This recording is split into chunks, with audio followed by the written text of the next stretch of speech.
This program features live coverage of an African safari and may include animal kills and carcasses. Viewer discretion is advised.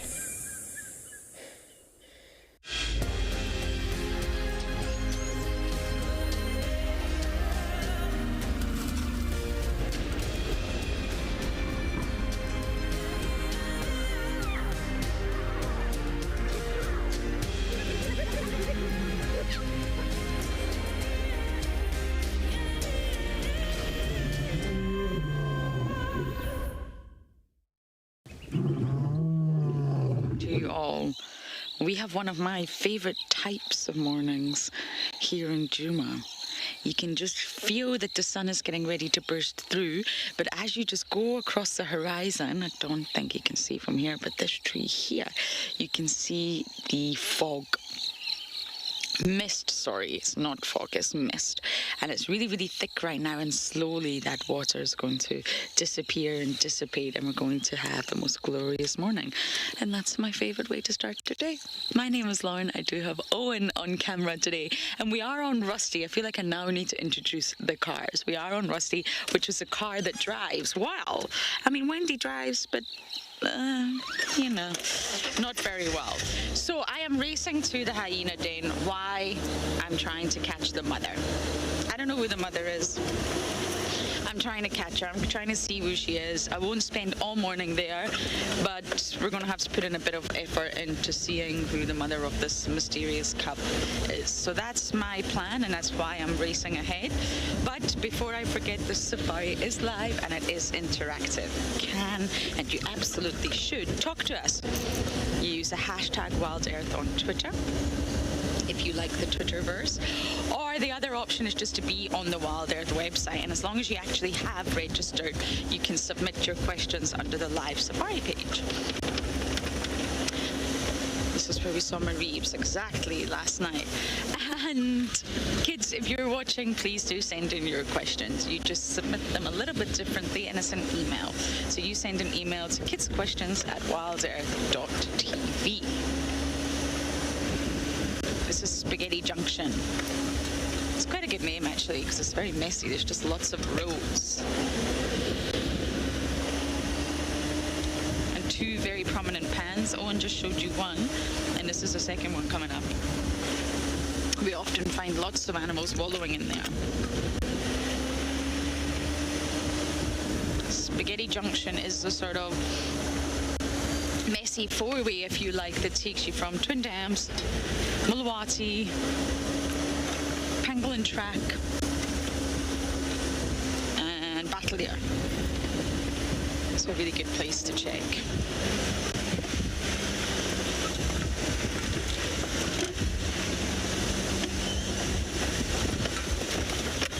It's a bumpy one, though. We do need to give it a little bit of TLC.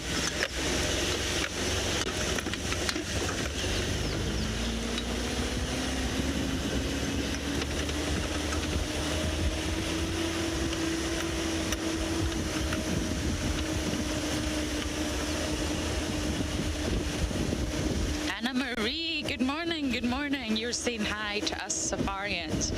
I'll get Mr. Owen to say hi as well. There you go, you got his giant thumb. And yes, you're hoping for an exciting, busy drive. Me too. We had 2 leopards on the drive last night. Can you honestly believe that? I can. It's been very quiet on the leopard front. But we had Langa and Mareebs on Djuma. And many of you said, yay, he's coming home. And that's right, he's coming home. I don't think he'll still be here today, but I am going to check. He was getting very close to Twin Dams and very close to Gowrie Main, where I think he was about to cross. Okay, it's about to get bumpy here.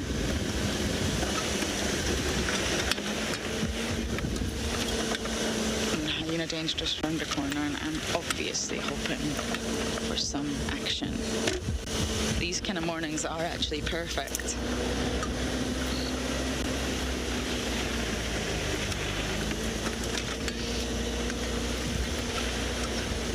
Okay, I'm going to slowly make my way towards the den, but for now, let's take a look at the weather.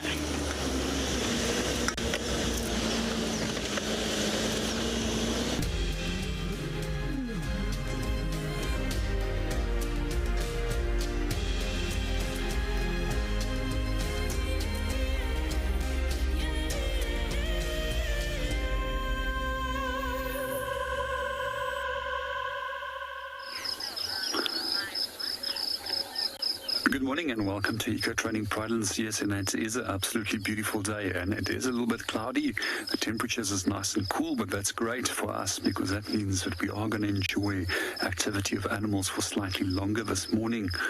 So my name is JP LaRue and we are now behind the camera. We've got BK and our plans for the morning is to start seeing what's going to happen from this elevated position and look out which other animal species we can hear as well as see. At the moment we are watching a number of zebra as well as impala and wildebeest that are busy grazing on these open areas. So for those of you that might have wondered why these species often associate or make aggregations and the reason is that they share safety in numbers, and the more eyes there is, the less chance it is that you can potentially get taken by a predator. And zebras has probably got some of the keenest of the eyesight out of all these species out here. We also find that zebra has the ability to feed on much coarser grasses, and therefore they open up the grasses, but there's more soft grasses for both the wildebeest as well as the impala to enjoy.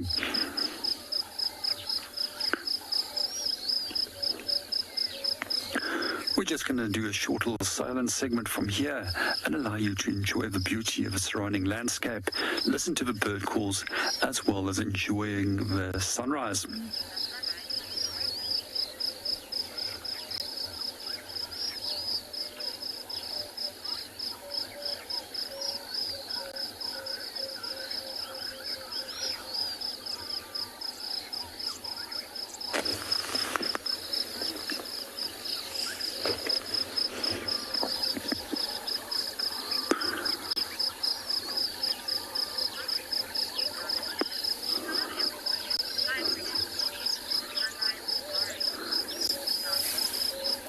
Good morning, Nanavi, and welcome to the show. Yes, it's getting that time of the year where the sun is rising slightly later, and I'm actually very happy about that because it means that there's more opportunities for us to open with sunrises.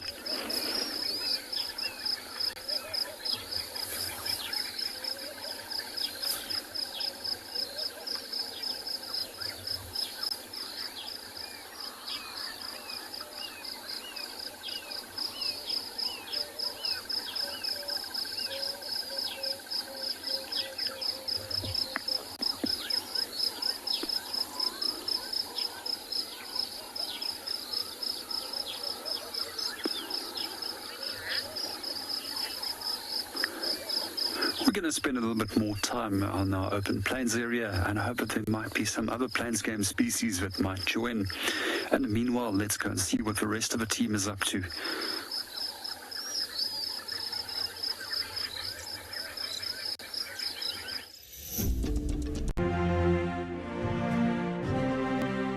If I could take you on safari all day and all night, I would. But unfortunately, it's not always the best time to see the animals.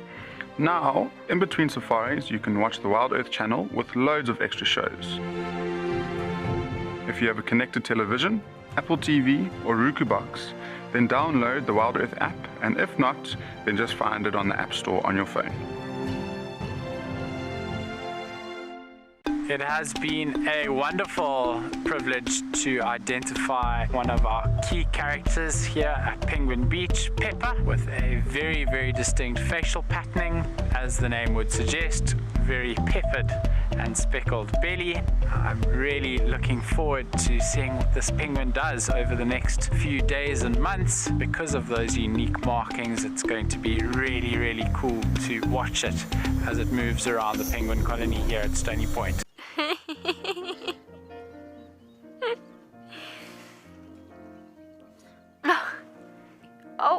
Oh, what are you doing? Are you trying out for the ballet?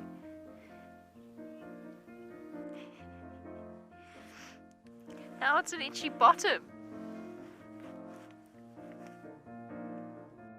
Up we get. Mom's coming. Everybody's moving off. I am an outdoor photographer, a wildlife filmmaker, and a conservation storyteller. Penguin Beach is going to offer us this really unique opportunity to watch and pick up on the smallest of details in the penguins' lives. It's going to allow us the time to really get to know these penguins well, get to know their story, and get to interpret the little finer details and share that with you with a live TV show and get you to fall in love with penguins. I love being a cam op for WildEarth. The animals coming right up close to you, especially like lions. Sometimes you get nervous, but you have to go with the flow. My favorite animal to film is the elephant because of how big it is. But when it's really up close to you, it's one animal that you would say, I really respect you.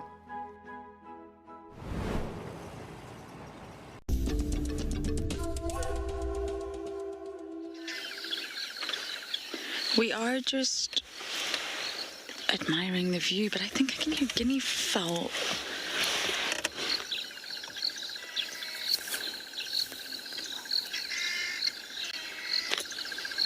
Unhappy guinea fowl.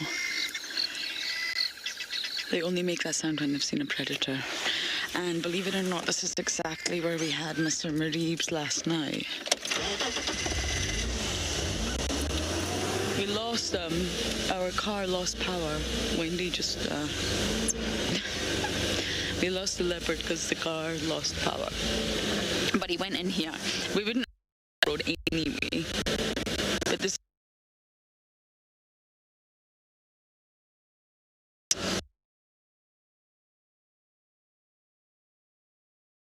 here. Let's just pop our nose in, not go too crazy deep. Could also be a hyena. I mean, the Hyena Den is right here, and I just checked it wasn't active.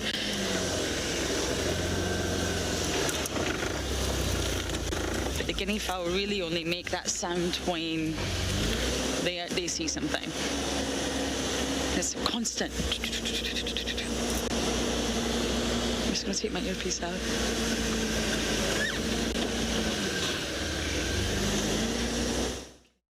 Again.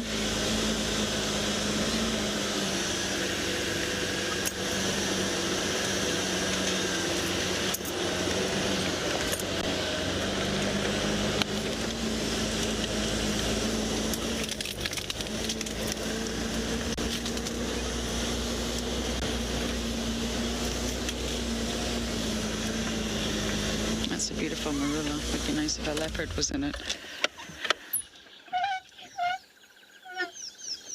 Okay, I'm just going to sit and listen for a while. I think that something is in the area, and we're going to send you guys over to Rowan to say good morning, actually.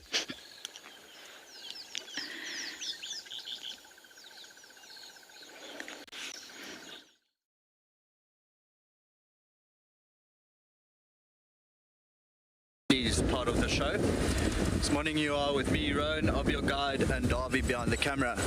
We have actually started by checking the northern boundary. There were 2 lions calling from somewhere this side this morning, but I think they might still be on Buffalo's Hook. So usually when they call, they'll choose a nice clearing to call from. And yeah, there are just no tracks of them coming this way. So we checked a little bit further down towards Gowrie Gate just to make sure nothing came in, and now we'll actually go east.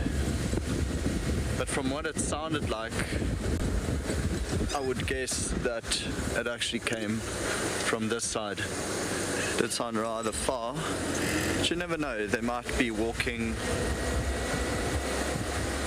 Maybe we find them on the road. That'd be very nice. Also, it seemed like the dogs went north instead of coming south this way. A big snake track. But yeah, I mean, it's a fresh new start for us today, and I'm sure we will be able to find something.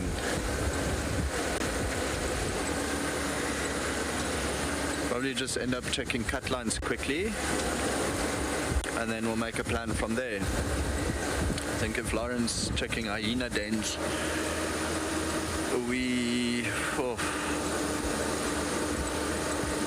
Maybe we do Cheetah Cutline and check Chitwa Dam if we can get there. But it's a beautiful day, really nice and a misty start. We'll frame that up for you in a little bit.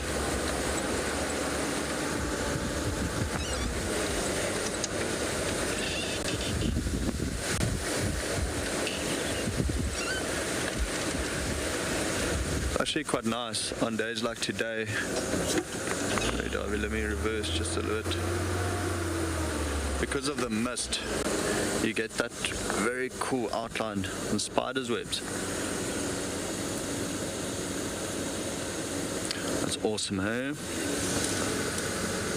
We haven't really seen too many of these spiders. We were discussing it last night, like where are all the golden orb web spiders and the garden orb web spiders. So this still a youngster. I saw a male on it a little bit earlier. So this is the female, a lot larger than the male.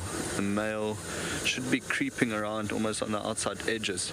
It's quite tough to find when you're looking in the sun like that. But absolutely outstanding how they are able to weave that. I mean, sometimes these webs are so big that they'll span across an entire road. Luckily, this is off to the side. I think the male might be in the right corner. Go a little bit to the right. There we go.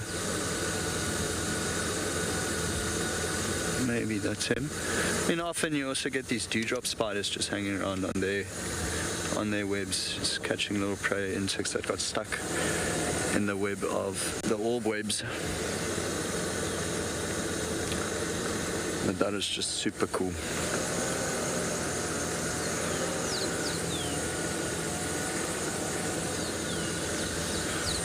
Yeah, so we are in Wendy, and again, we'll just have to keep the engine running. So I'm trying my best every time we stop to remember not to switch off, because of course it becomes a habit. I think let's keep going. First gear and troop along.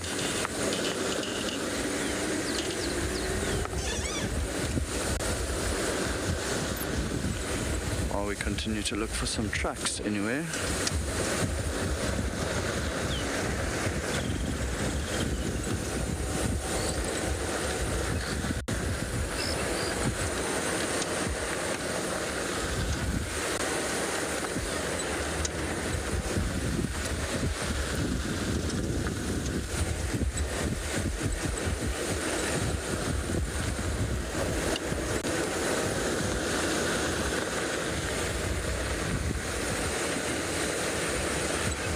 Very misty morning start.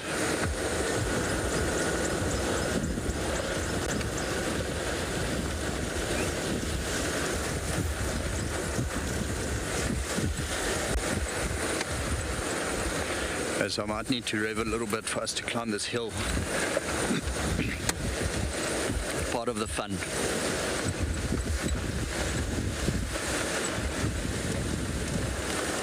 Morning on station, there's an update. Good morning, no update from the north.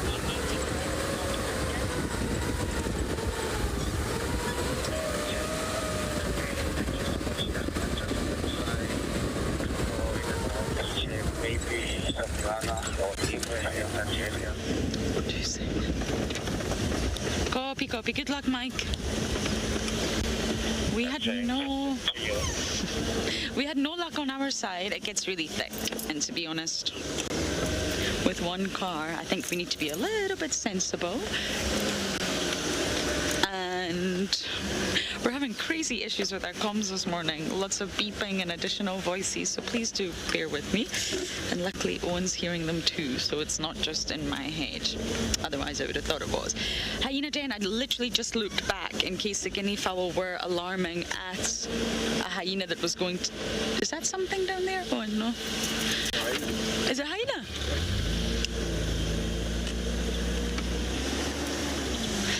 And no luck, but clearly we've just spotted a hyena.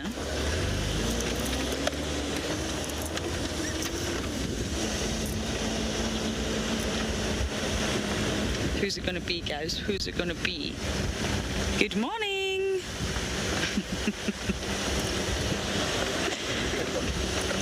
Ah! This is where the sleepover's at. Okay, that's cool. I'm gonna go like this for you, Owen. Does this work? Aha! I wonder if we have two boys here. Let's do one by one. I think this could be Comet, but we need to get a good look at his left eye. I'm wondering if it's Comet and Cacao. It's going to be my current guess. And they're at Twin Dams, so it's a case of, well, maybe they're hanging around waiting for some activity at the den. I think this one is Cacao. But if any of you expert hyena identifiers are watching, do let us know. #WildEarth. At least we found hyena of sorts.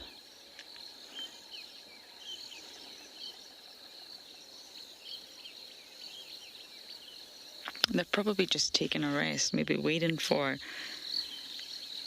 any sign of the den becoming active so they can interact and socialize with the ladies.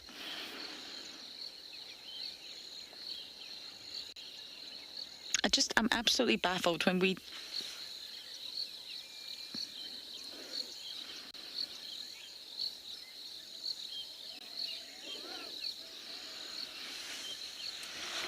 went to the den, the cub popped its head out.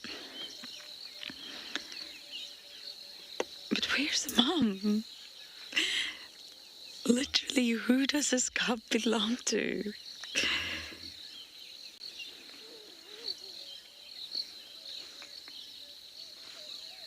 Yeah, I think this is Cacao.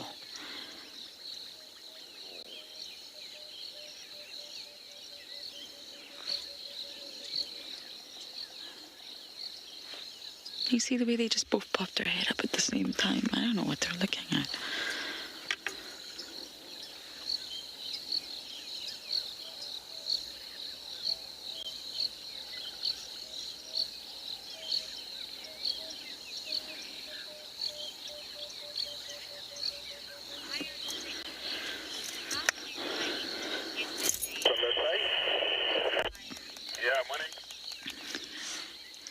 Firefinch, the ones we follow, I think some of the names at the start were given by the WildEarth team.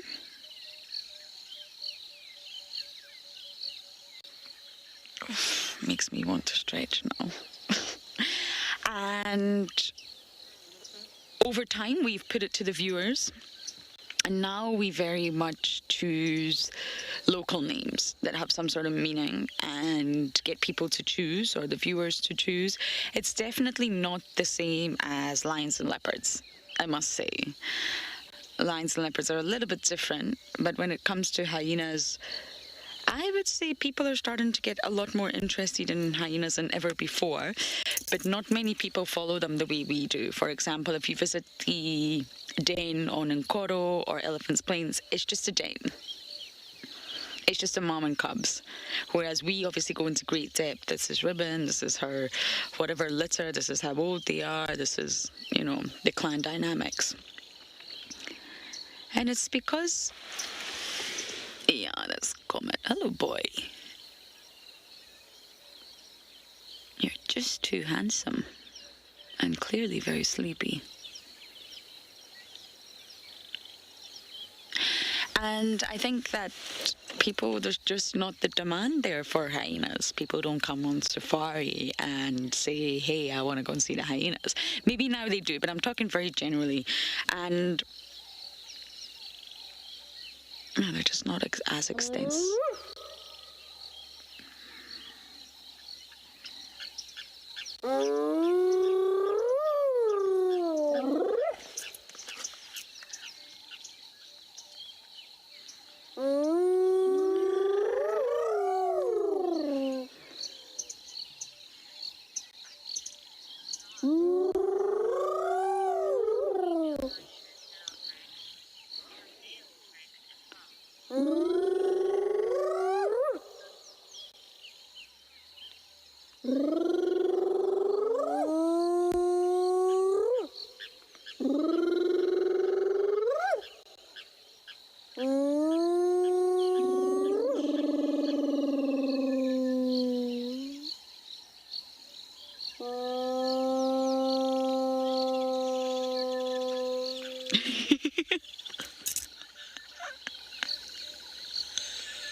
Wasn't that amazing?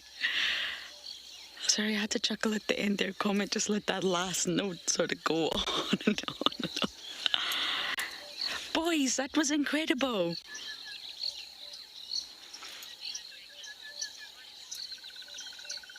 I did get a question there. Sorry, FC, we were really focusing on the incredible audio there. Yeah, this is definitely Comet and Kaikau, two boys.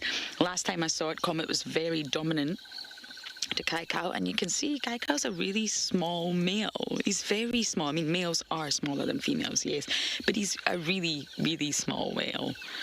He's not got much on him. That was incredible.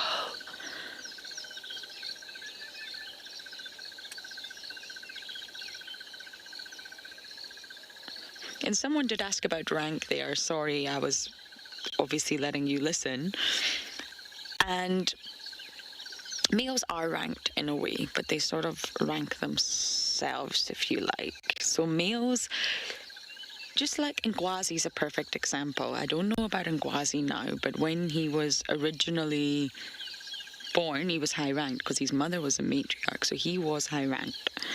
Now, as long as males stay in their natal clan, they'll stick with that rank, so they'll still be high ranked. They will never be as anywhere near the females, but they'll still be high ranked. I mean, if you're the matriarch's son and you stay in your natal clan, you're going to get respected. You're still going to have a fair bit of power to say. But immigrant males, once you leave the clan and you disperse, which is the normal sort of way to go, is to disperse, get a new gene pool, maximize your reproductive success.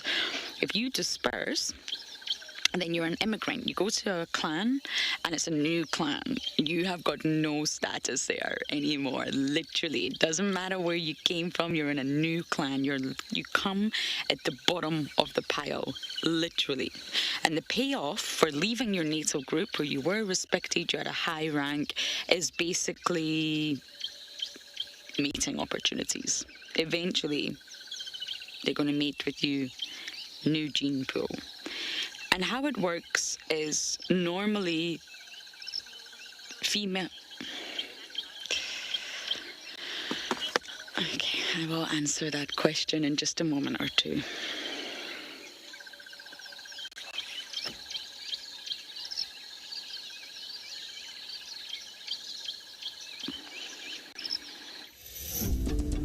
When on safari, there's nothing better than an evening spent under the stars chatting around a fire, with the sounds of the wild all around you. If you sign up to be a WildEarth explorer, you can build your own memories by joining our guides for regular fireside chats. Subscription payments can be made by PayPal, credit card, and now bank transfer. WildEarth Explorers, it's in your nature.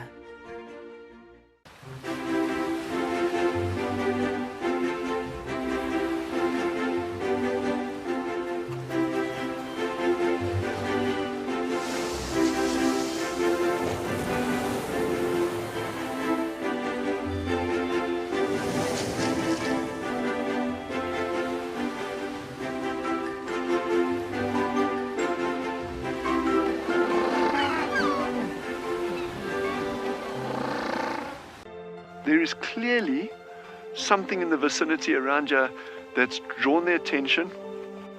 Yes, that meerkat in the tree is just the coolest of cool meerkats. But watch how he battles when he comes down. That would be like me climbing a tree, just better.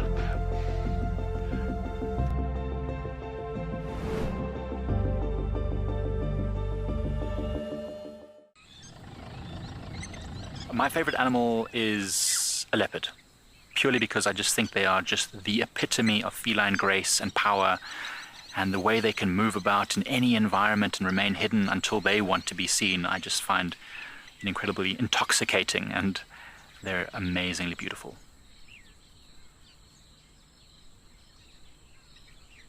Catch up with the guides daily here on WildEarth. It's a huge privilege to be in these incredible places with these amazing animals. I love filming lions. When they do get up and do something, it's always spectacular. When they are playing, are incredibly fun to watch, especially subalterns and cubs. I love being in the bush and working in these incredible places with these amazing animals. We want to bring it to you so that you can almost feel like you're right there and be able to experience it and enjoy it the way we are.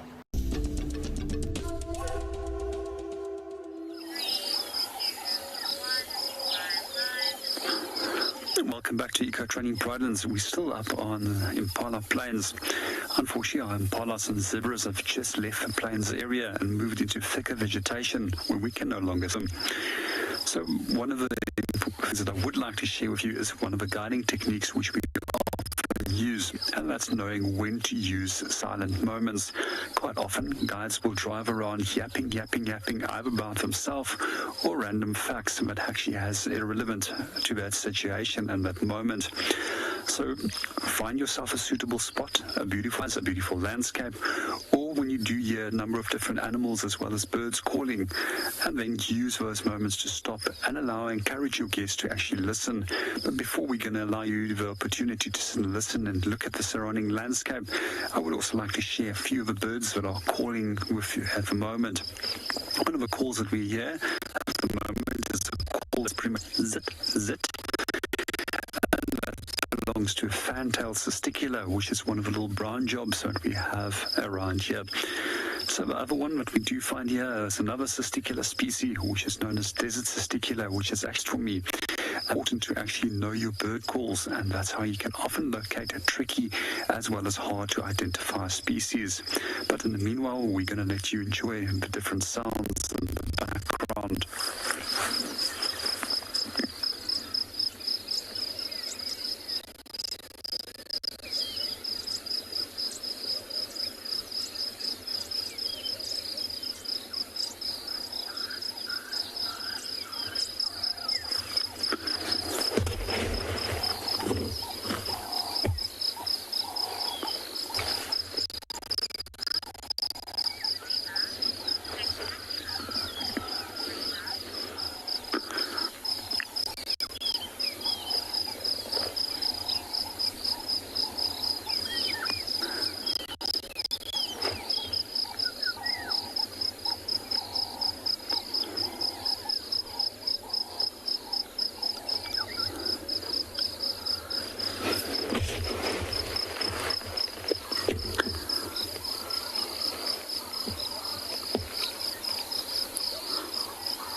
We're going to hang around here a little bit longer and see if there's anything else that pops in, but let's go and see what Rowan do.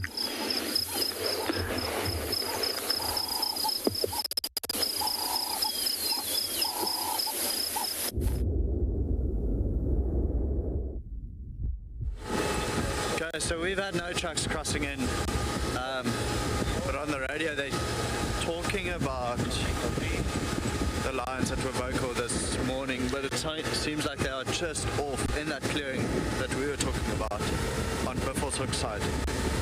So we are slowly but surely making our way towards Chitwa, and the reason why we're driving this route is we don't actually want to cross through the Mawati and run the risk of getting stuck.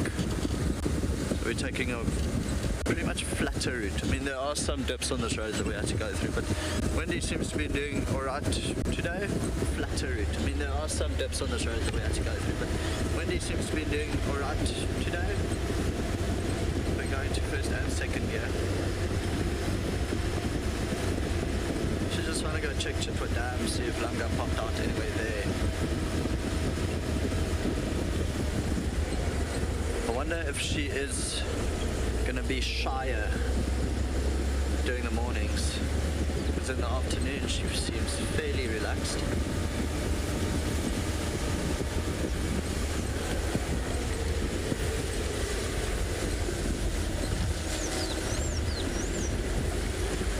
Again, just elephant tracks and hyena tracks. Some hippo,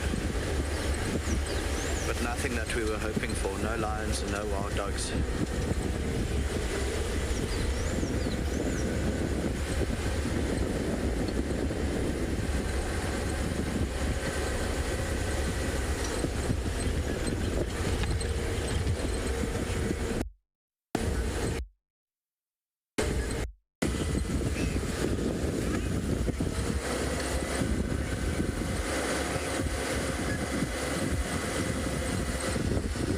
I think you asked why was that not a full circle spider web.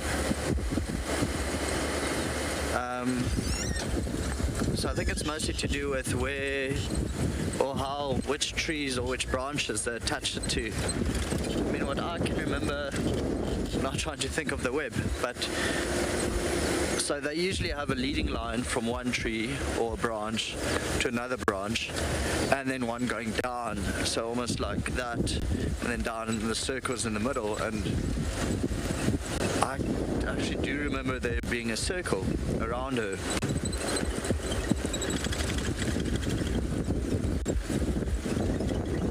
Sorry Dave, if I find another one I'll frame it up and just make sure.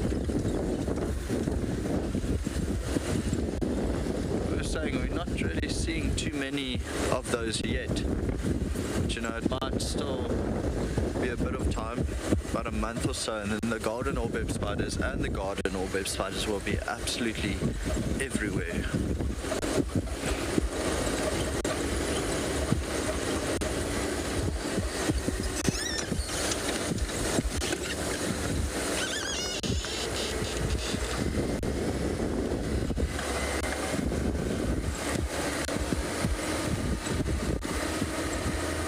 Hoping that whatever we find would be walking on the road. You can see just elephant tracks everywhere in front of us on the left-hand side track.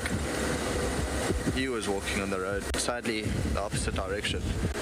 But I mean, for anything now, hyena, leopard, lion, I can't imagine why they would want to walk in the grass, because the grass is still fairly wet, dewy.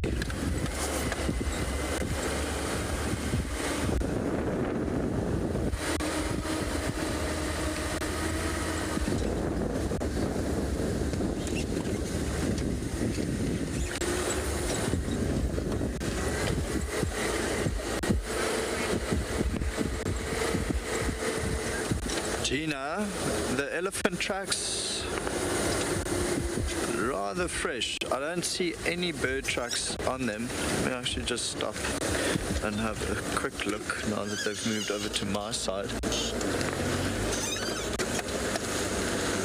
Yeah, so there are no bird tracks crossing over them. There are no hyena tracks crossing over them yet. They're on top of my vehicle tracks. Actually no, sorry, here's our hyena track on top of the elephant track. It's maybe early-ish evening yesterday. You really need to assess these tracks. Go one by one by one by one. Go see if there are any. Okay, now we've got genet tracks on top of the elephant track as well. And genets are purely nocturnal. So early last night, I would say.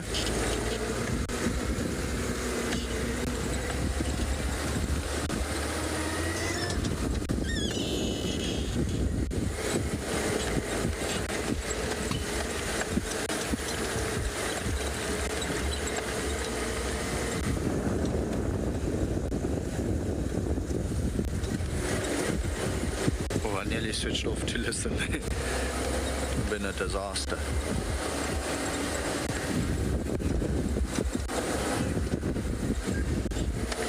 Just avoid this little mounds of elephant dung. So this is the same elephant that the trucks we are seeing, and again it's already been worked through by the dung beetles, so it's another sign to tell us, okay, this happened early last night rather than now.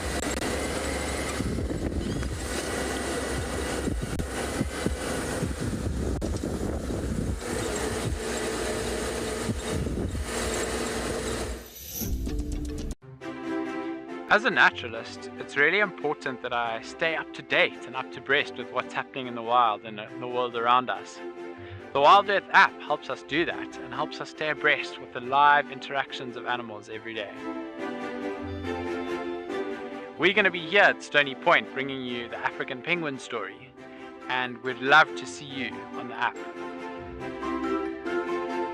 See you on the beach. Cape Nature is the chief custodian of the Western Cape of South Africa's natural environment. This highly successful organization strives to conserve the province's natural heritage to ensure a sustainable future. Besides nurturing nature, Cape Nature offers an authentic ecotourism experience to local and international visitors. And one of these experiences is walking amongst the penguins at Stony Point, or as we know it, Penguin Beach. WildEarth broadcasts live from here every day and is very privileged to be partnered with Cape Nature, who have focused their conservation efforts here. If you want to visit these iconic black and white African penguins for yourself, then head over to our website to find out more. Cape Nature. Conserve, explore, experience. So there we go, look. All three in one frame. Look at that, isn't that cool? Oh, that is so special.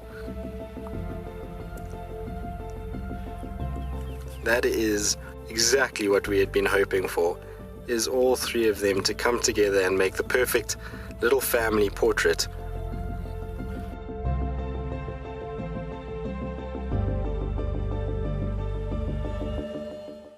My name is David, and I love being a cam op because you get a front row seat to all the best sightings that WildEarth has to offer. Sharing it with everyone else, well, that's a perk too. What makes the WildEarth experience magical? Well, it has to be the fact that it's live and interactive. The sighting that'll be ingrained in my brain for life, watching a lioness kill 3 wildebeest during the migration in the space of about 20 minutes. My spirit animal, that has to be a monkey.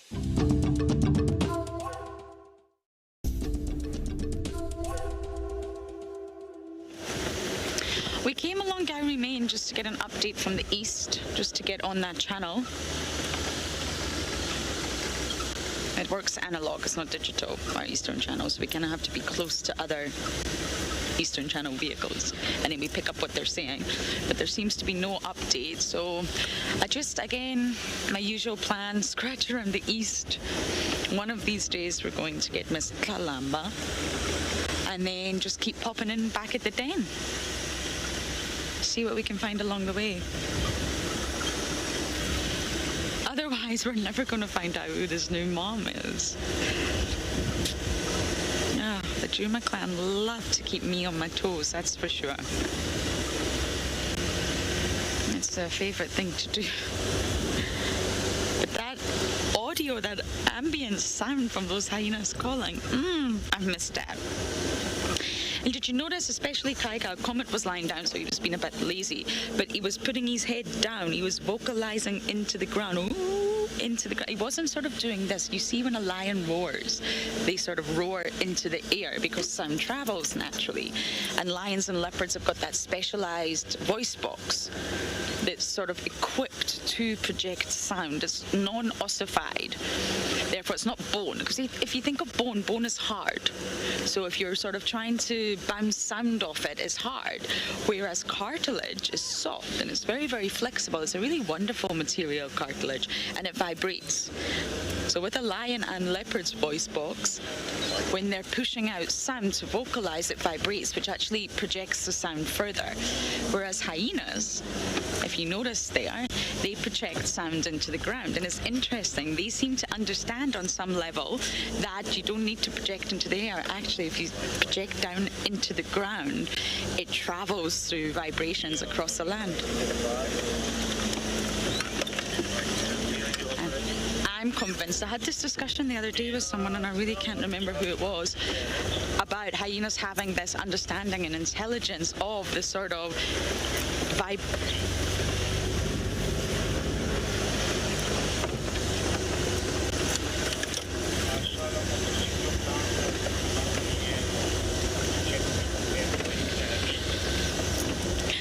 Sorry, my director is just giving me an update on what I was saying, and I find it.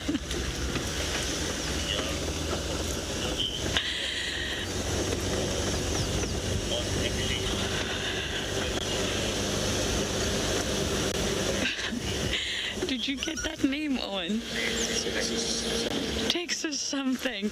You're saying you love how Kakai rolls his R's. I know, they've got that in their vocalization, but yes, they're projecting the sound into the ground because it travels through vibrations, and it's almost like they're in tune to the understanding the frequency of the earth, just like elephants. I feel the earth does have a frequency. It's spinning after all. And hyenas always do that. And I remember my time up in the Masai Mara with the North Clan. I used to sit there for hours. And naturally, the North Clan, that is a big clan. Sometimes you'd be surrounded by 30, 40 hyenas. Half of them are under your car eating it, the cubs. And the other half are just running around, interacting, socializing, vocalizing. And sometimes you could just sit there, sort of paralyzed by the noise. You can't move because you're just surrounded by the most incredible audio. And that reminded me of that. I haven't had a sighting like that in a while. That was really wonderful. Yes, he does roll these R's, doesn't he? We have a hyena that we call the ambulance hyena. Because of the way it vocalizes, it sounds like an ambulance. We can hear it come by camp. Okay, this is very overgrown here, but I naturally am just trying to pick up on signs of Kalamba. She's moving now with the Bambinos, so at some point we are going to either find her or signs of her. Be the tracks.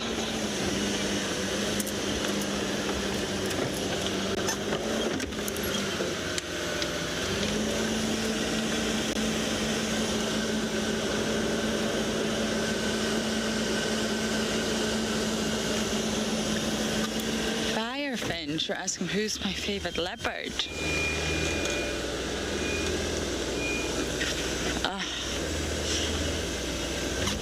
It's a really difficult question.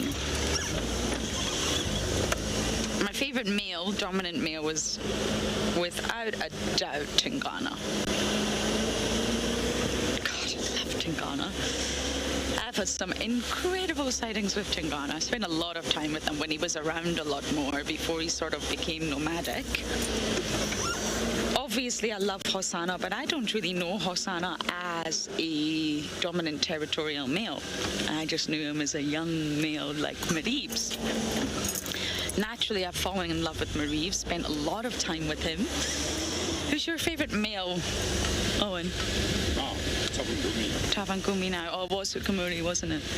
Yeah, we had this discussion. I also loved Hukamuri. He was such a great leopard. Tingana on foot, never. It's never going to happen. The minute you're on foot, Tingana is off. He's really not a relaxed leopard on foot. He was with vehicles eventually. I mean, his name means shy. When he was first spotted here, he was really not a relaxed leopard like Mulwati, but he got there. And he became so relaxed, but not on foot. Whereas Hukamuri, you could walk on foot. Very relaxed. You could walk on foot, you could drive. Hukamuri was great. In terms of the females,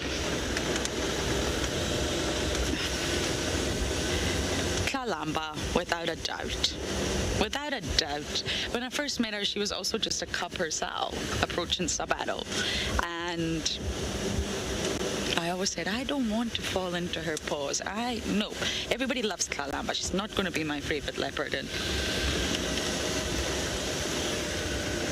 look what happened. But I've got a real soft spot for Kuchava. A real soft spot for her. And the most beautiful leopardess that I think I've ever seen was Sazeka, who's now very much established herself up in the Manguleti, sort of Buffelshoek, and she's got a cub now.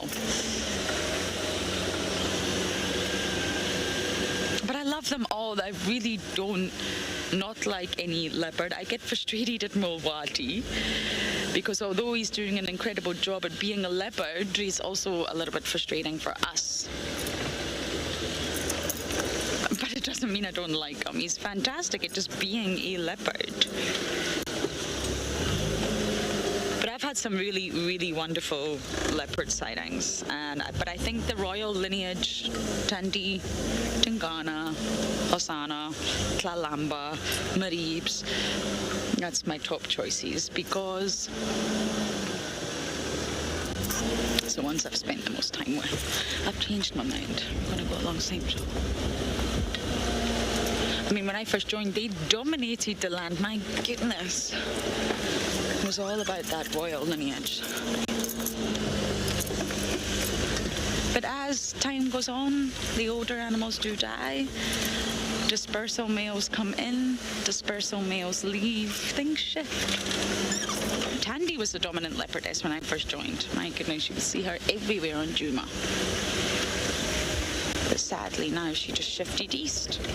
But luckily we still have Chitwa, or I don't know if we really see much of Tandy, to be honest. But luckily we do still have Chitwa, and she uses Chitwa. So that was a very long-winded answer to your question, but it's impossible to just pick out one leopard, especially since I've been here a few years now, because you spend time with new leopards and you have memories of old leopards. I didn't get to meet Karula, I'm afraid. But obviously I've heard a lot about her. I would have really loved to meet Queen Karula. I just arrived just a tiny little bit too late.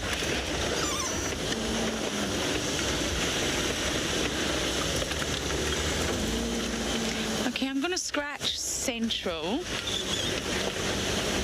I might check Purple Eyes Den today since I'm in the good car, but while I debate that, I'm gonna send you guys over to Rowan.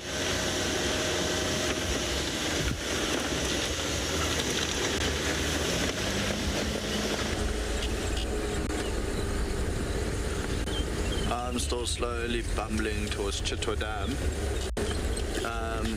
Yeah, there's tracks of a female leopard on this cut line that head in the opposite direction. It actually looks like she turned into torchwood. Not to worry. Luckily we are on the right side of the Mawati now, so we don't have to stress about that dip.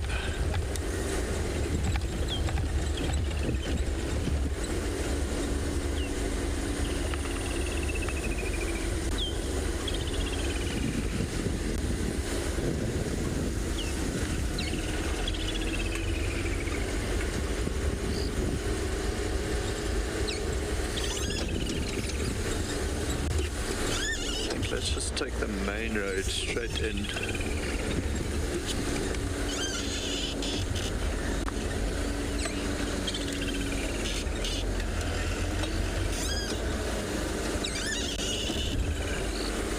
Yeah, let's just go straight to the dam.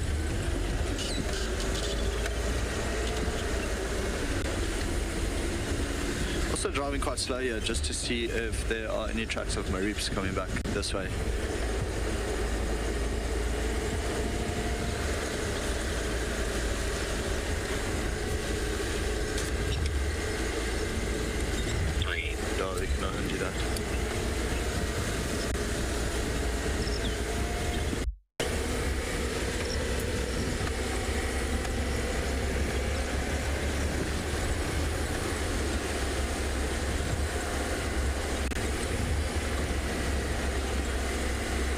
under, so we're in a summer rainfall area.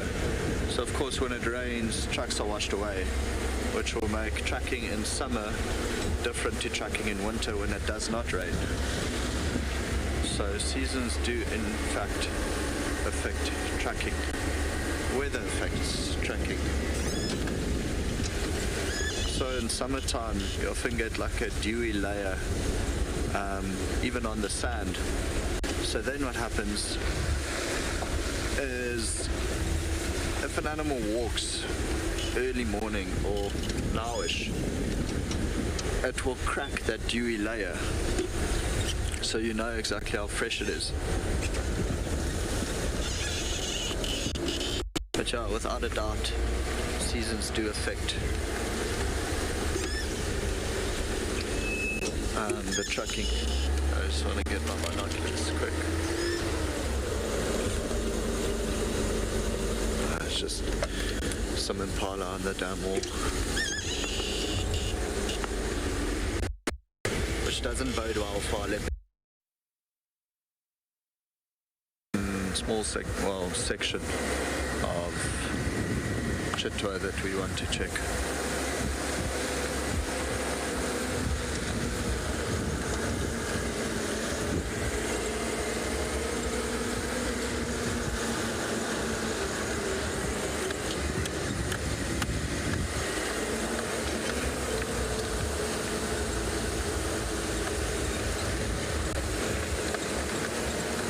So now what we'll do is, because we left on that side, we want to almost check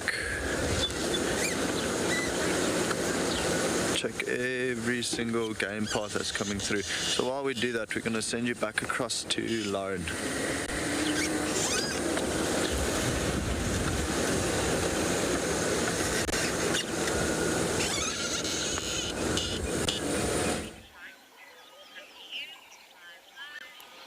Look at this. I think we have here a 2-pip policeman. I've seen a striped policeman, but the 2-pip policeman I'm not entirely sure is on my list. And it's actually on a dung pile.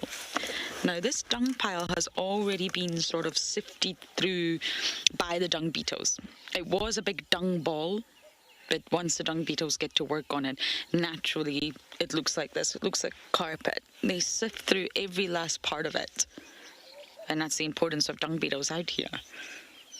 But then you get this butterfly, and it's clearly looking for something. Now, don't imagine it's moisture, because water is everywhere right now. Look, his proboscis is out, you see? So you see the 2 antennae at the front of the head. You see in the middle is his proboscis, his straw. It's drinking up something. I think it's trying to get extra nutrients. And look at all the other insects buzzing around. This is very cool.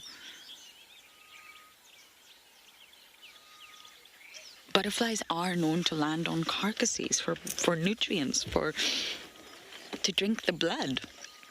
They can't eat their drinkers, really. All they can do is pull up liquid from the proboscis, be it nectar, blood, water, and they're known to mud puddle. And it's called puddling. And they're just trying to get extra nutrients up, because the sugars in nectar is not enough to sustain the animal. They do need to supplement, just like sometimes humans need to supplement, or you get osteophagia, geophagia. Butterflies also need to supplement to sustain them through the summer. Wow, this is so cool.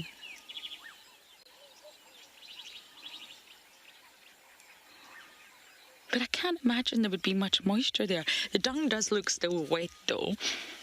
So it's possibly trying to pull up any sort of additional minerals that it needs.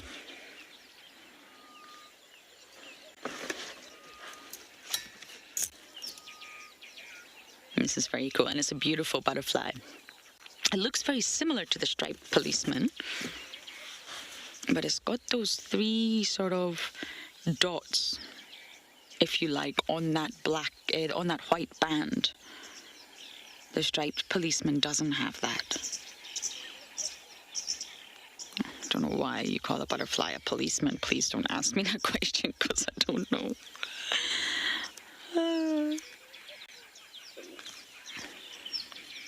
How cool.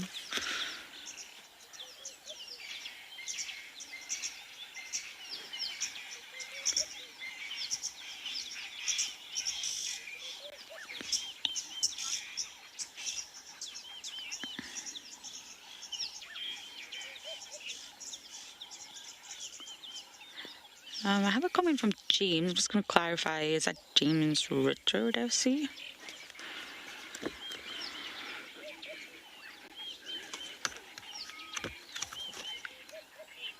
Okay, yes, James Richard. We know you.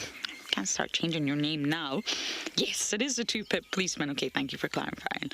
And you're saying beautiful, isn't it just? I think I actually have got a 2-pip on my list, but still, it's not one that I see often or we're able to get on camera often.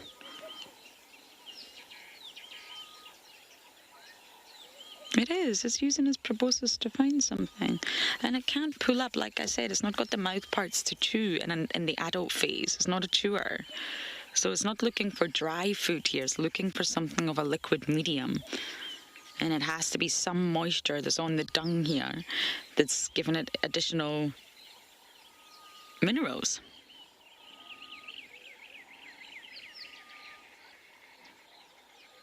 No organism really can survive on sugars alone.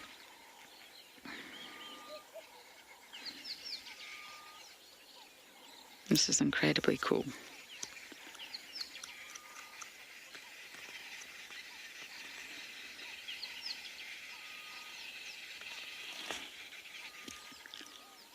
Actually, there's a lovely quote. You know, I love reading quotes. And it's about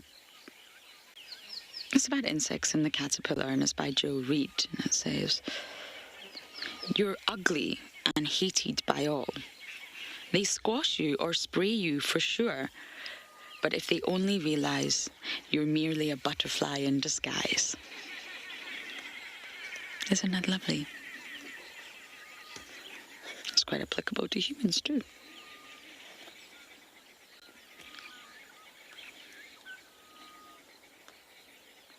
And lots of predators will eat butterflies. The birds or larger insects or small mammals, they will feast on butterflies. It's quite a substantial body there with lots of sort of juicy bits for the predators. And that's why, to avoid predation, butterflies have evolved to sort of feed on toxic plants or mimic unpalatable species or associate with other insects like ants for protection, or have really, really cryptic coloration. That's why butterflies have evolved that way, to at least have some mechanism of defense, whether it is just cryptic coloration or whether it is feeding on toxic plants. There has to be something that helps you defend yourself against the predators, because all predators want you.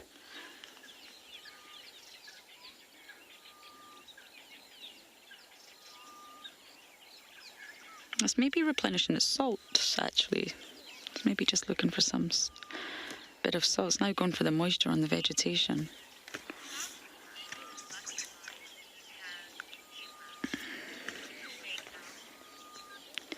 Snake owl? I have no idea. Djuma's very small, remember. I don't think there is exactly a study on the species of butterflies just in Djuma. Remember, we're part of the Sabi Sands, which is part of the Greater Kruger, and I do use the identification booklet, the checklist of the common butterflies of the central lowveld. So that's a much broader area, and I don't actually know how many butterflies it gives in this book.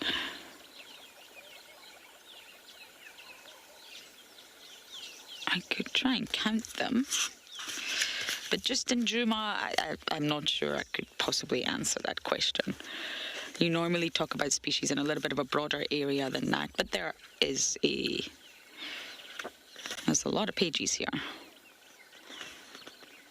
Oh, wait.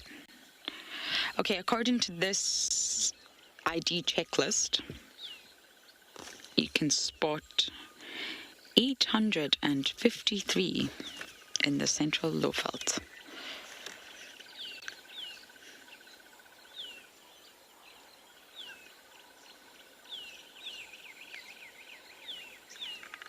Or at least this is a checklist.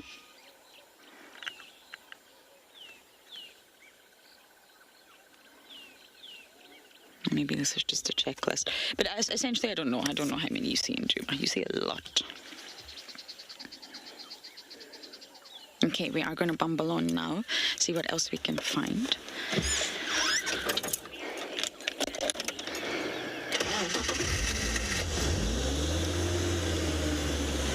We are going to just continue checking this road.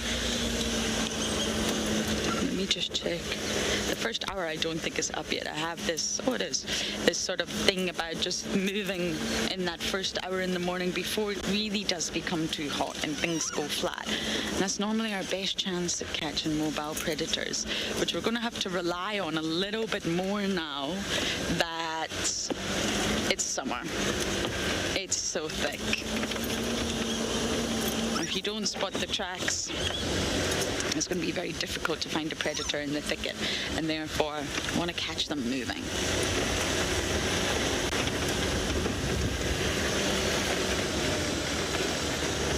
Or you've got to at least try.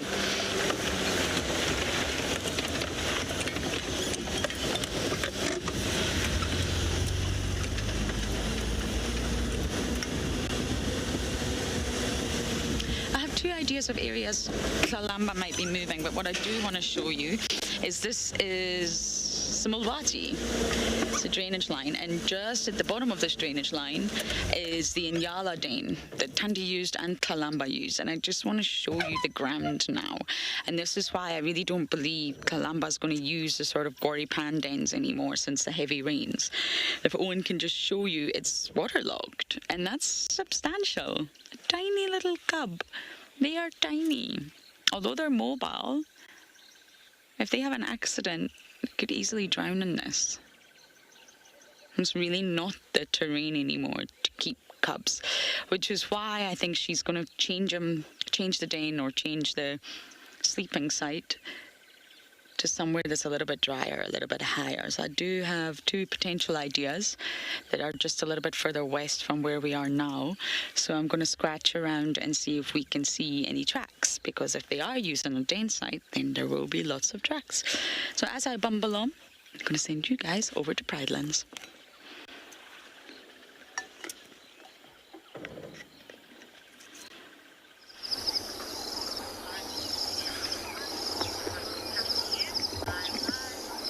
Welcome back to Eco Training Pridelands. We decided to go into one of the dams to see what's happening over there. And at the moment, we've got a number of incredibly playful, and we managed to find our hippo. I was on leave, and BK was over here. He told me that the hippo has actually returned in the last 3 days. I'm always happy to see this hippo, and I sometimes wonder how far he walks and where he actually goes when he disappears, sometimes for up to a few months. We do know that they can move up to some 30 kilometers per night, and that they sometimes will move big distances of up to 1,800 kilometers. But generally, bulls tend to have territories which they occupy, and it's very likely that this male has either been pushed out from another territory and is always less dominant than the current territorial male that is occupying another pool. It's also very possible that he's just looking for a new territory where he can potentially locate females and where he can set up his new home. We tend to find that when it does come to hippopotamus, that it's only the males that are territorial, and that the territories only exist along either a riverbank or a dam which they will occupy. If they move away from the water's edge, it's no longer a territorial area. However, we do find that they demarcate by means of feces of grass that they will scatter and spray with their little fat stubby tails, and the function of that away from water is actually for navigational purposes. We do often find that to water as well, where it's actually a territorial marking, and sometimes we even see them actually defecating on other hippos. And in that case, it is a dominance behavior that they will execute. A few things that I do find interesting is when it does come to males, they can put up some serious fights, and I've actually seen them tearing apart one another. And if you do look at those very long teeth, those can often reach lengths of up to 70 centimeters above the gum line. And most of those blows, which and bites, will be directed to the head as well as the neck area. We're there for fun, but the skin around the neck is sometimes up to as thick as 6 centimeters.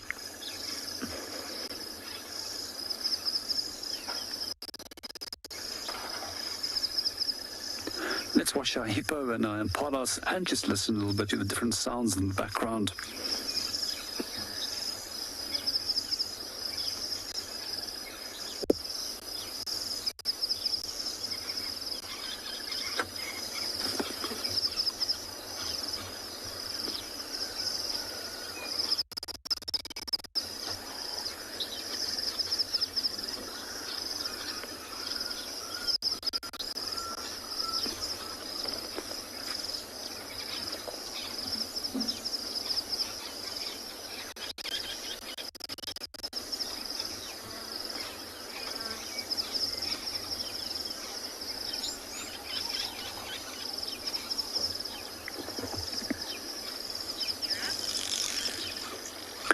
We're going to hang around our dam a little bit longer and hope that there's some more animals coming in for a drink. But let's go and see what the rest of it too.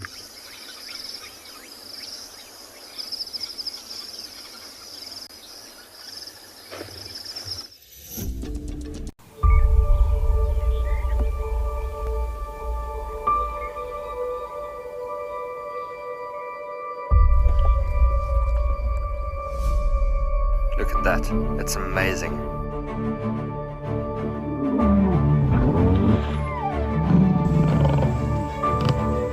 Wow, hey. And 5, 4, 3, 2, 1, live. Oh, that's cool. Just in there. And the black mamba's going up the tree and the mongoose is attacking it. She's gonna pounce again.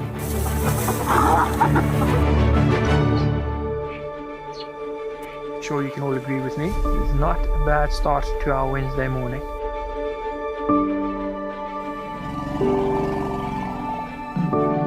Something that I have never seen before in my entire life that you are now watching live. Look at that. It's just beautiful. Fantastic display by a little herd of springbuck. How is this view? My heart is in my mouth, everybody. Amazing, they've locked their tusks together. You can hear the cracking branches.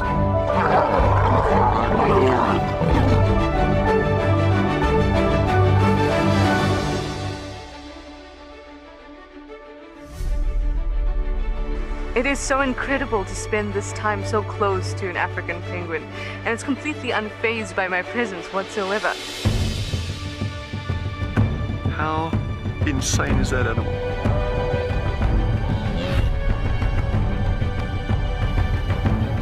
Amazing.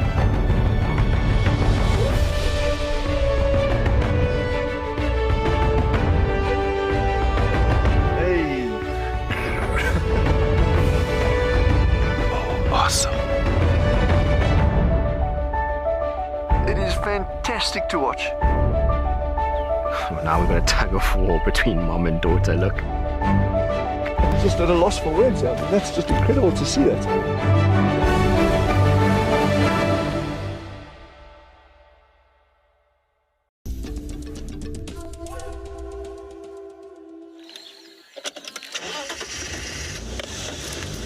We're still on our bumble. I think I've given it enough time to just check back in at the day.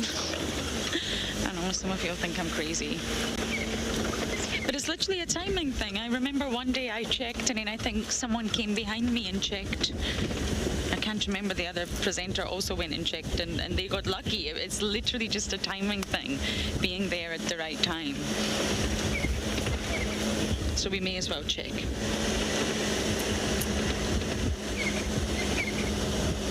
But because I'm driving the same roads every single day, some people would maybe think that's not productive. But in a sense it is, because you're staring at the tracks. And since the ground's got a little bit drier, we haven't had much rain in a day or two, which is a good thing in terms of tracking.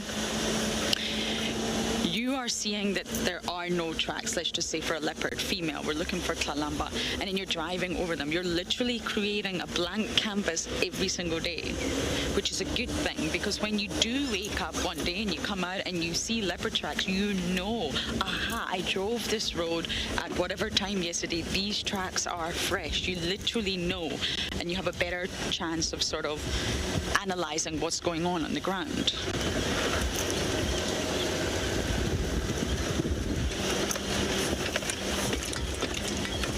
But it also means you get a bit stuck in a loop.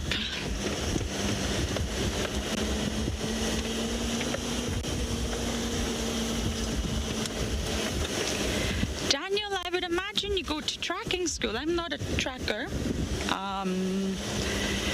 So I don't entirely know about the process of becoming a tracker, but you would go to a specific school for tracking. And I think we have one outside of Hoedspruit, and you would really learn from people who have grown up here and know the bush so intimately, and you would just spend years and years and years tracking the animals, learning how to identify the tracks, learning how to identify the behavior that the tracks are showing, which direction they're moving in, looking at the wind, the weather, the land around you. And you would spend years becoming qualified in that special, really highly specialized subject of tracking. Now, we can track, but I mean, to be a tracker, to be the man that sits on the front of the vehicle, that's a whole different ballgame. These people like Rexon, Herbie, Finotti, William, all the amazing trackers that we've got, Morris, these guys understand the land like no other. It's incredible. I learned from the best. I like to think I'm really lucky, and I think WildEarth was really lucky to have them for the time that they did as well. It's very, very specialized. If you think of our anti-poaching team, we do bump into them from time to time. They spend days and nights out here. They sleep out in the bush. They understand the bush better than anyone. But yes, I would imagine you would go to a really, really specialized school, the school for just tracking, to become a tracker.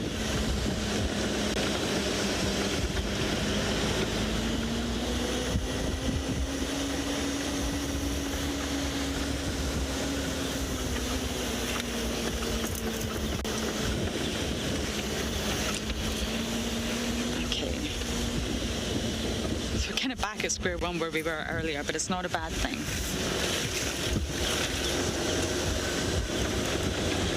It's not a bad thing at all. I think I might try and get to Purple-Eyed Den.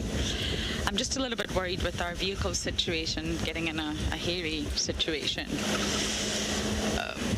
But I think I want to try.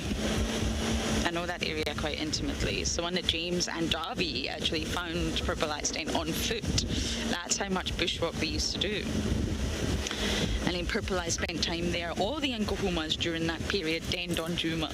It was incredible. Now we never see them, and that's the shift that I'm talking about. It's just constant. Everything is in a constant state of flux. Everything. And nothing in nature is static. You've got to remember that. So things will shift, whether it's to do with environmental conditions, whether it's to do with food or competition. It's still in a state of flux. And the Nkuhumas were here almost every day when I first arrived, and they all denned on Djuma during that period, 2019, and it was just so wonderful. Every single den, I can remember them all. And then, of course, Purple Eye stopped using that because they changed dens, they switched dens, and then they keep moving. A year later, as Tandy uses it with Maribs. It's a wonderful little spot. I'm not in the right area right now, but I am going to possibly head that way and just see what's going on. I just hope it's accessible. The minute that we see it's not accessible, we will leave.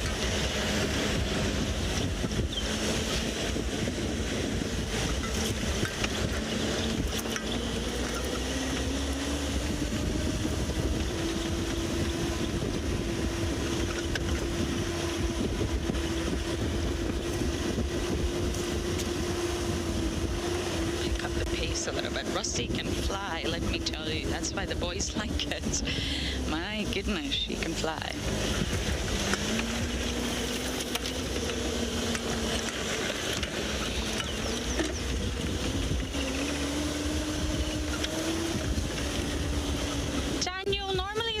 easier for the predators.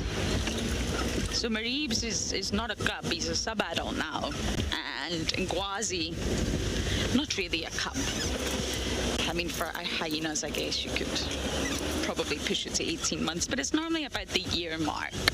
Depends on if they're still suckling and their size and the sort of how they're moving, but on average, after about a year, you would start to call them a sub-adult. They're no longer completely dependent on mom, but they are still young. Okay, do we have any activity? I think I might cry, everyone. Oh, we have activity. Wait, Owen, don't show just yet.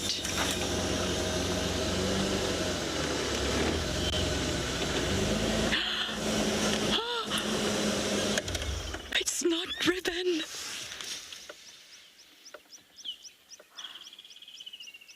Finally. Would you look at that? It's not Corky. Is that you in teams? Oh, it was so worth coming back here.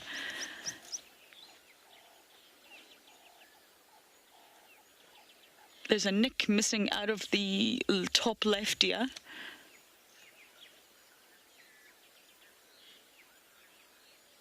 You're gonna have to help me out here, everyone. Can't see the left here. But it's not ribbon. Can you see the cubs from this angle? Is it just one? No, there are two. Or maybe that's ribbons. Now we have all three cubs. Now you guys know how it feels when your mama's not here.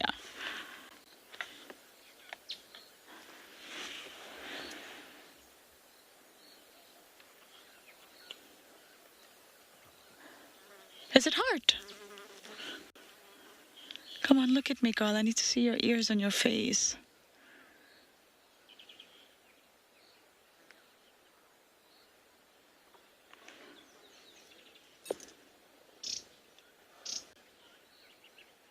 Many of you thought hard. Many of you actually messaged me to say that you feel that it's hard. That's some new mother.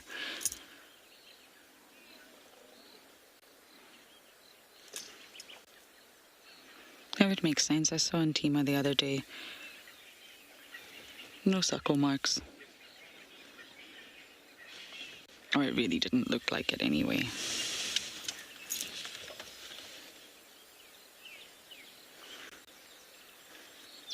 Is that you, Hartigus?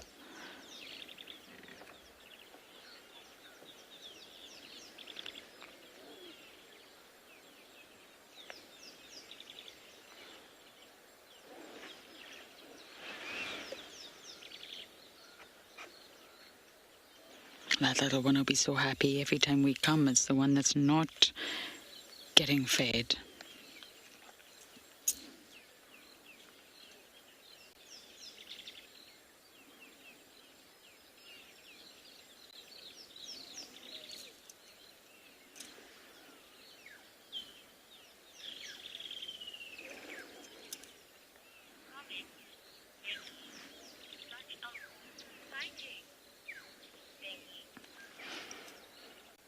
When I first met her left ear was perfect and she had a nick in the top of her right ear. But slowly through time, naturally, hyenas get a bit haggard. She had a bit of a nick in both ears. I just want to get a better view before I can conclusively say. Benny, you're saying what a wholesome sighting. I know, finally. And that's what I was saying. You just got to keep coming back. It's not that I'm trying to be boring. It's that if you really do want answers to solve a puzzle out here, be it with the leopards or the lions or the hyenas, you've got to keep coming back. You've got to keep following up on your story, or you will never get there.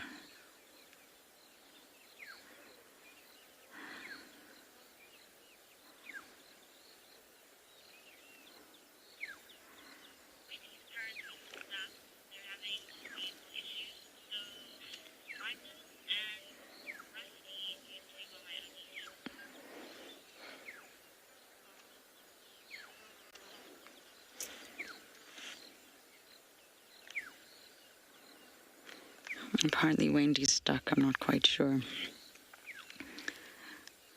what has happened now. She was struggling yesterday. Rowan and I just tried to make a plan. We both really didn't want to be on dam cam, so we thought, how can we get out there and be out there? Rowan's only got a handful of days left and he wants to be out, not in an FC. So we tried to make a plan, but I guess it was a bit of a push. But I hope they're okay. If they need help, Wendy can go.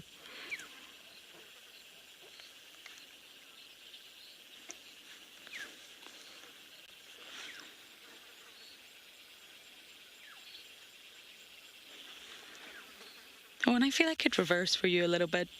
Are you quite happy? Yeah, otherwise that stupid stick gets... Oh, and I'm going to tell the viewers that you just called that stick stupid. It's hard. It is you. I'm pretty sure it is.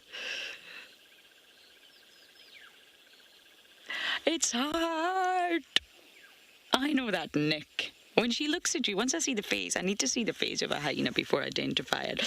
Oh, well done, everyone that guessed heart. Davi thought Intima. I thought possibly Corky. I was wrong. Hard to guess. Well done, my girl. Don't get all shy on me now. And well done with everyone guessed heart. It is heart. Now, Hart was the one that was quite heavily involved with Corky when I was there before I left and the boys sort of took over. Hart was with Corky, and Hart's always been quite high ranked. Hey, I'm proud of you. Oh, she's gorgeous. Finally, guys, we got the answer. Hart is the mother of this random, mysterious cub that all of a sudden appeared at the den. Well done, everyone. I'm convinced that Corky might have too as well. I'm wondering if we're in for a bit of an influx.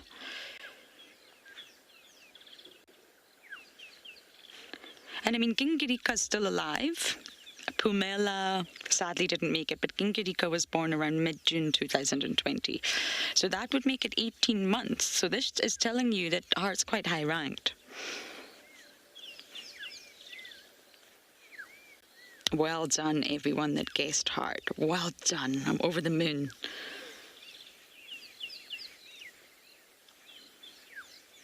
So Hart, high ranked. Ribbon, we're guessing low ranked. Sharon Den, Communal Den, Communal Space. Ribbon just might not hang around when Hart is here.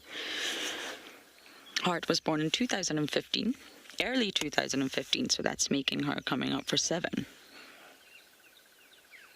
Just a little bit younger than Ribs.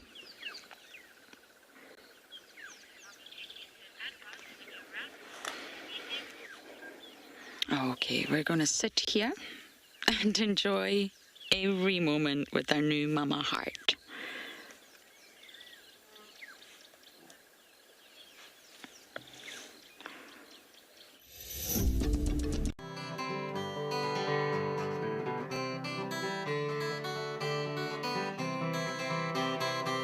Hello, how are you? We baba, swatike emsaveni. We baba, vavansathi vanhlupha. We baba, abafika endlini yami. Awungathi bangafiki kathithimela.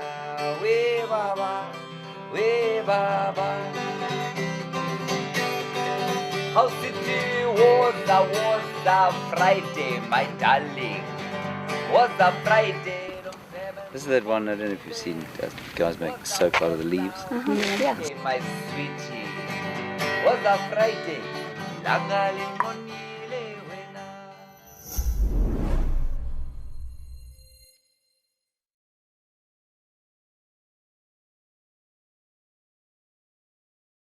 BirdLife South Africa, our country's only dedicated bird conservation organization. They have been very successful in a number of areas, including the conservation of more than 150,000 hectares of grasslands and estuary habitat, saving thousands of albatrosses in trawl and longline fishing, and training community bird guides as ambassadors for nature in rural areas. Celebrating their official 25th anniversary, they are sharing 25 of their top success stories across their social media platforms.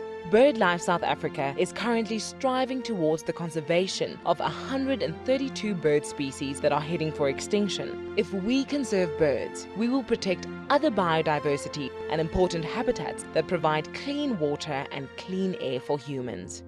Their work is forever ongoing. People who love birds can become a member of BirdLife South Africa or make a donation towards a bird conservation project. Guys, just watch what's happening. See, watch the elephant, watch the lions. See, the first ones to run are the cubs. Can you see them? They are right here. I'm not sure how scared you were, but I was quite nervous. But absolutely incredible. Expect the unexpected here on WildEarth daily.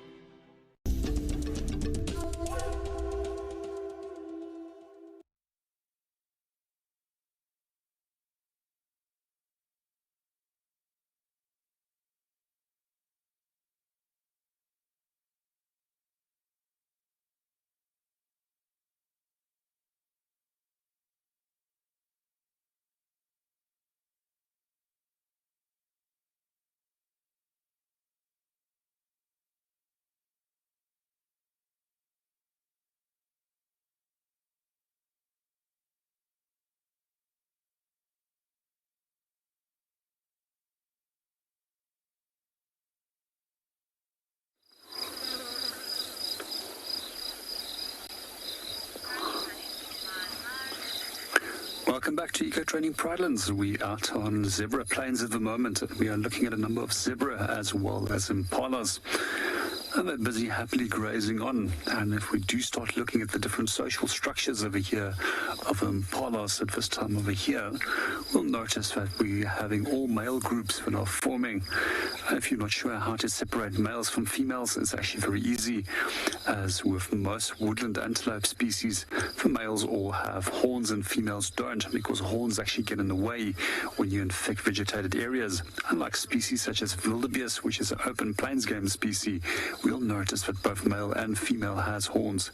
In that case, the females actually need their horns to protect themselves against potential predators, as well as to protect their young. And over here, we simply see with females and impalas, they actually will just simply use techniques such as freezing and then decide if they should flee, and therefore don't have the need of using horns to protect themselves. But coming back to the social structure of the males, as we noticed that that's starting to form all male groups, and the reason for this is the shortening of day length, and these animals start picking up on this and then start forming different social structures. And in the next week or so, we'll most likely start seeing some of the males already setting up territories which they will start defending. However, the rutting season will only really start around by March and beginning of April. Directly behind the impala, closest one to us, if we look into the tree line, there's also a number of vervet monkeys that are sitting up there in the shade and busy looking at what is going on. Quite often we do find that these vervet monkeys will feed in association with a number of other antelope species, and they use one another for lookouts. We also see that many other antelope species will also feed in association with vervet monkeys, baboons as well, as if they both are messy feeders and quite often drop a lot of the food down to the ground, and then these antelopes will then simply pick it up. I've noticed that behavior quite a few times with impala. However, I've more often seen it with bushbuck as well as other species such as duiker.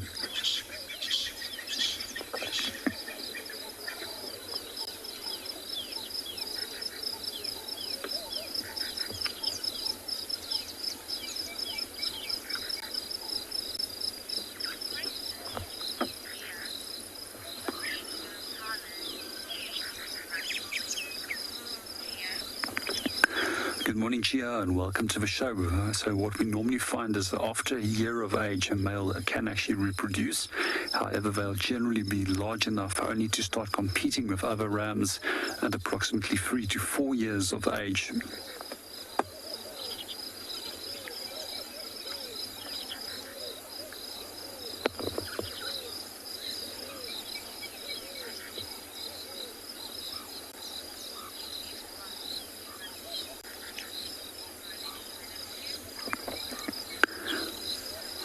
Let's watch what our zebras as well as our impalas are getting up to. And if there's any more viewers that has any questions, you're more than welcome to ask. We always love questions, and we always will try and answer them to the very best of our possible knowledge.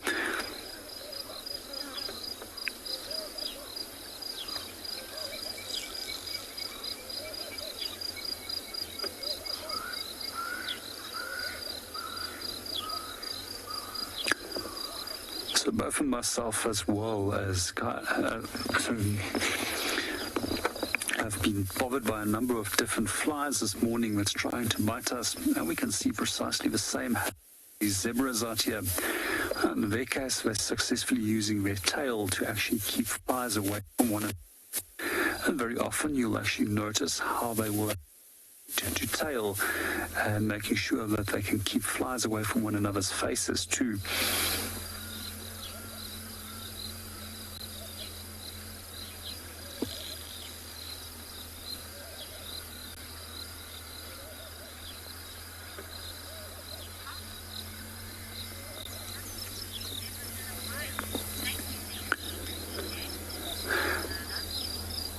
It's absolutely a pleasure, Lola, and we're glad that we can show them to you.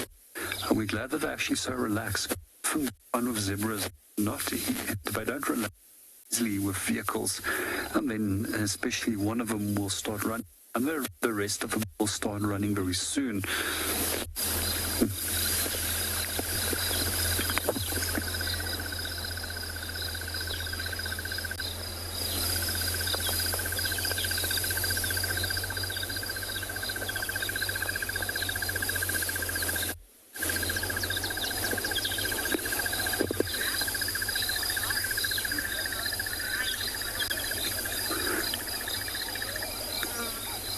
We're going to start moving on and go and see what else we can go and find, but let's see what Lauren is up to.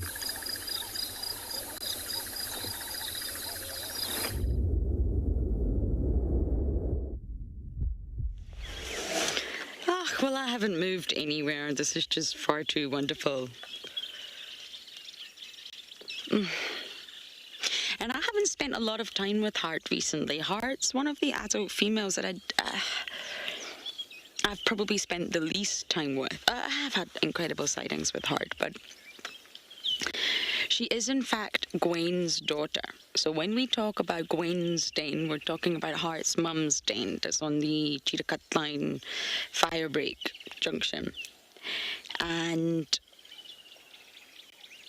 her brother is Soul, who's a boy who dispersed into the Elephant Plains clan. So we don't really see Soul anymore. We can identify him, but Soul dispersed. But that's Heart's brother, and that's who Heart is. I know many of you know this, but just for those that don't. So this is another Gwen grandbaby, yay! And Michael, you actually messaged me. This is interesting. So my sighting that I had on November the 6th of Heart, Corky and Gingerika with Intima. Corky was really going for Intima, and Intima was squealing. There was quite a sighting on Gowrie Main, and that's when I first realised something's wrong. I think I left about 2 or 3 days after that. I wasn't able to follow the story. But Michael, you're saying Heart's mammary glands were extremely full and swollen, and by that point Gingerika was 17 months old. So for them to be that...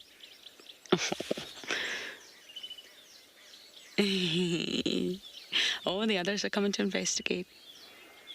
Where's my mummy? I knew it wasn't Ribbon. I knew it wasn't June. Now, John-T, I believe, I did think that John-T told everyone June was pregnant, but she maybe looked that way, but it just didn't fit. It didn't work. When you know June, you know the age of Novella. It was literally just a food belly. no ribbon, no June. So on Djuma the other day, so really Corky and Heart were the only two. Many of you said Heart, and you were right. So Heart's obviously been at a natal den, which is why we've not seen her, and she's obviously now dropped the cub off at a communal den. So even though she definitely is higher ranked than Ribbon now, which shows you Ribbon has fallen. How do I know that? Well, I know that from the cubs, this cub allo suckling from Ribbon. Ribbon is allowing that because she's no longer at the top. That proves, now although we know that is the proof right there. The proof is in the pudding.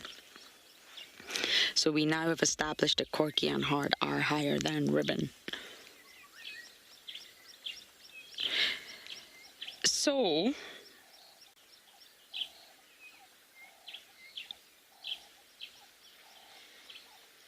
I'm wondering about the age groups. The age, Michael, you've mentioned it as possible. The cub may be slightly older than Ribbon's too. That's going to be a tricky one too. It's also possible. We just found Ribbon first. We found Ribbon's den, and all of a sudden this has just become the communal den. This is where everyone's hanging out.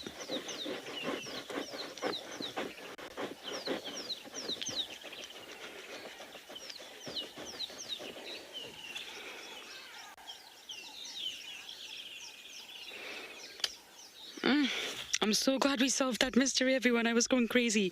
Now, if Heart leaves, obviously we leave, but she's not quite left just yet, so we're just going to sit here and see how this plays out.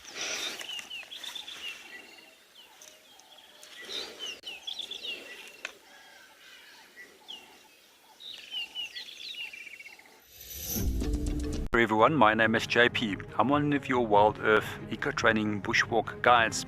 So for many years you've been watching WildEarth directly from your laptop or computer. However, now you can watch it directly from your connected TV, your Apple TV, or from your Roku box. And if you are like me, always busy, you can now download the WildEarth app and view it directly from your mobile phone.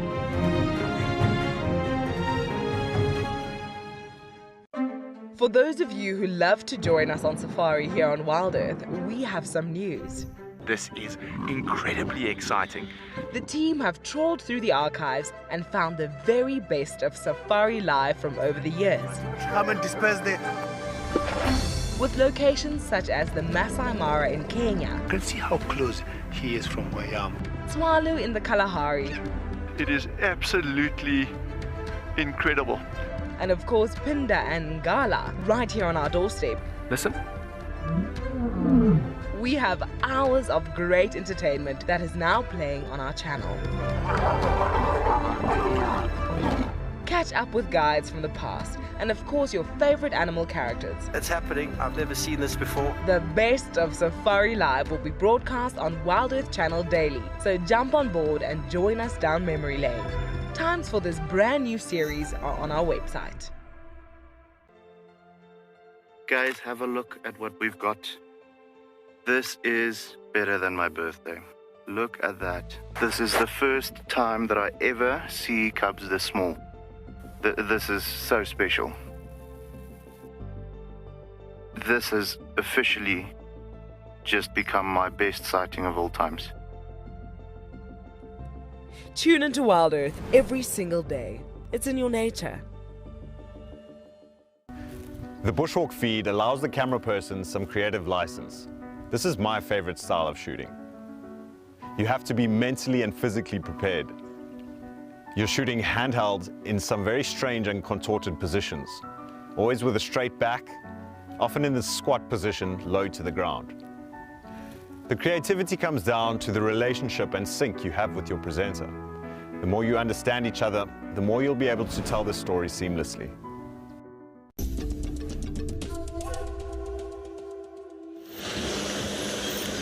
I'm gonna cheers to Hearts with my coffee. Cheers, Heart. You can see how happy I am. I've been frustrated. I get very frustrated. I just couldn't understand. I mean, I can understand. I just didn't know who the mum was. We were always going to get there, but that's heart disappeared now. So she's gone. So in that space that Owen and I have been bumbling, Heart arrived and she's now gone. And you know we don't stay there without an adult. So I think Corky's going to be next. And I knew June was not pregnant. And I think that Comet's trying to make June feel a little bit saucy.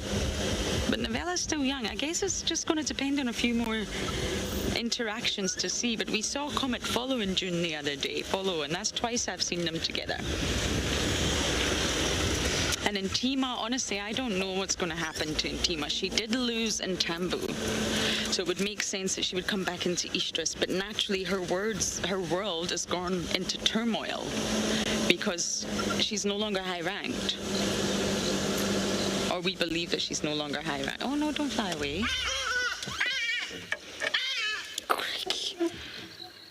Guys, did you really need to do that to me? That's a yes.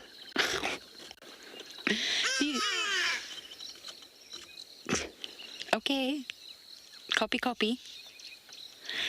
South Africa's least favorite bird.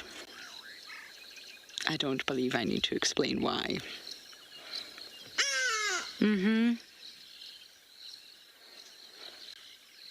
But actually, they're pretty cool. When you look at their colors.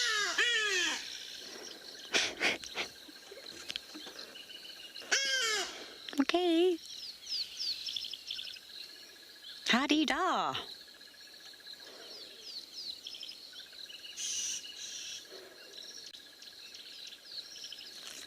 Look at their beak, and the way that they forage is actually very cool.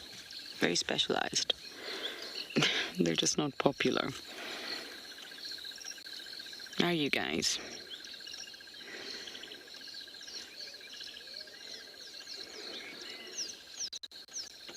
And get them all in the cities over South Africa as well. And they wake people up.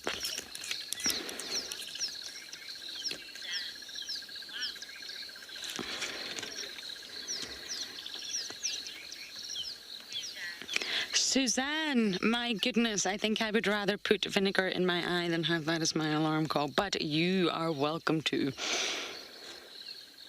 They are unbelievable, these birds. So loud, as you just heard, and very consistent with their calling. But they are beautiful. No, I'm being nice now. You can see they've got a real iridescent sheen on their wing. Can you see that? But Suzanne, please, you are welcome to have that as your alarm call. I want the hyenas. I actually recorded the hyenas earlier. I'm going to try and see. But I keep my phone on silent mostly. But for alarms, I wouldn't mind being woken up by a hyena. But they are actually really beautiful, these birds. They are. But, yes.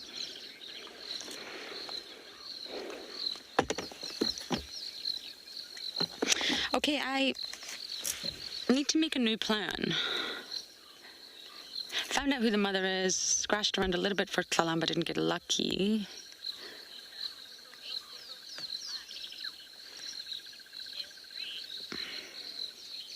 I didn't catch that comment, I'm afraid.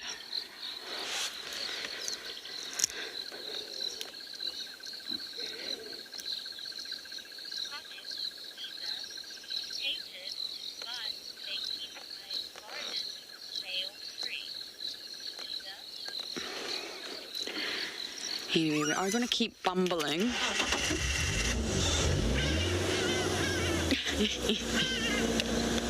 Very dramatic. Weaver, you're saying something, but they keep your garden free. Snail free. Ah, so you're happy. You like the hadidas. They keep your garden free of snails. Well, jolly good. No, I do like them. I really do. It's just when you're trying to get that sleep after working a long stint, you're lying in Joburg trying to get that lovely, delicious long sleep, and the hadidas will just not let you.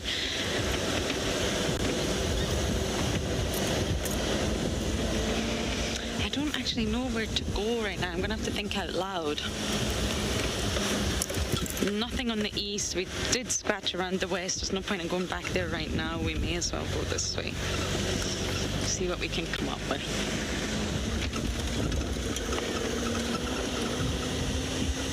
Yeah, Mr. One now together. 3 of them here. Okay, we're gonna make a plan, decide where to go, and we're gonna send you guys over to JP.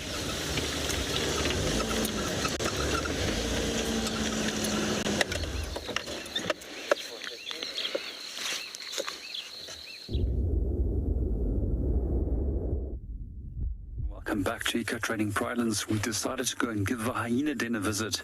And we're very fortunate to actually see one of the 3 cubs being active in front of the den at the moment.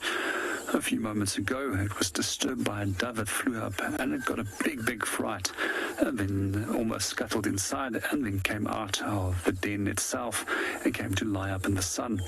If I'm a hyena cub, I would probably also want to spend as little as possible time inside that den.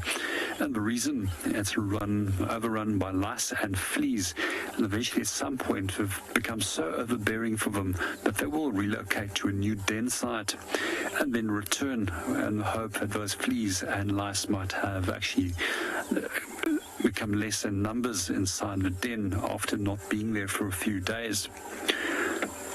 When it does come to hyenas, we do find that they operate into fairly large clans in the case of spotted hyena. And in some areas, those clans can actually exceed 70 individuals in size. However, with this specific clan, there are roughly some 23 individuals. And within a clan, we find that the females will dominate the males.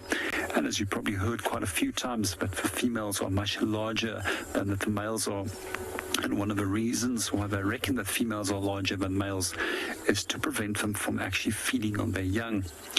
We also find that males that are resident within a group can very quickly lose their rank when newcomer males come into that clan, and automatically those males will then assume a higher position than the resident male. We also find when it does come to dominance that the males actually have access to far less food compared to a dominant female, which can potentially eat up as much as 9 kilograms at a single feed, while the males in that group will only have access to approximately some 2 kilograms of food if it is a large kill.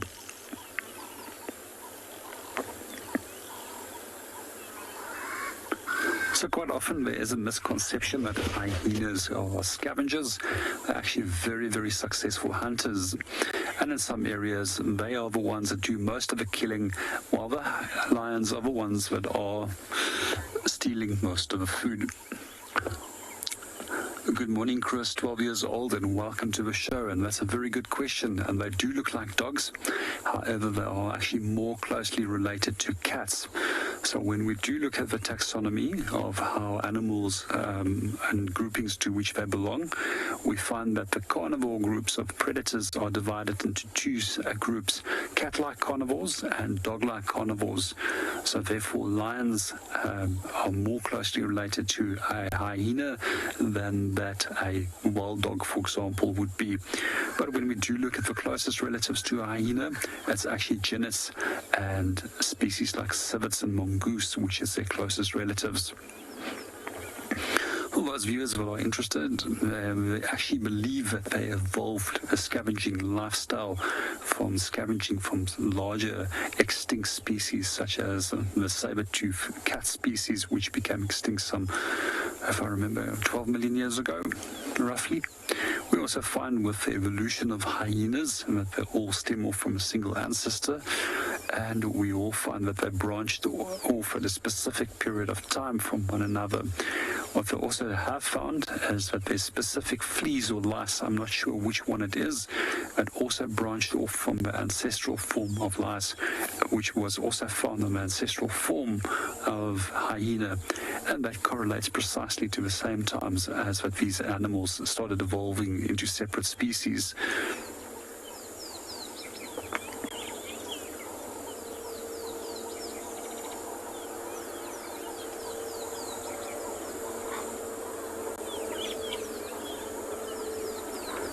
those of you that are curious about how to separate males from females, we generally find that females are much larger. And quite often what we'll also find is that the stomach forms pretty much a straight line. And one of the things that we do also can notice is when it's females that are lactating is the teats, which obviously will not be present in males. With the males, there's a more pronounced angle between the chest and the groin area. Some of the other things that we will also notice is that the females have a false penis, which is in most cases larger than that of the male, but it tends to be less deeply lobed and more often covered by hair compared to that of the male's penis.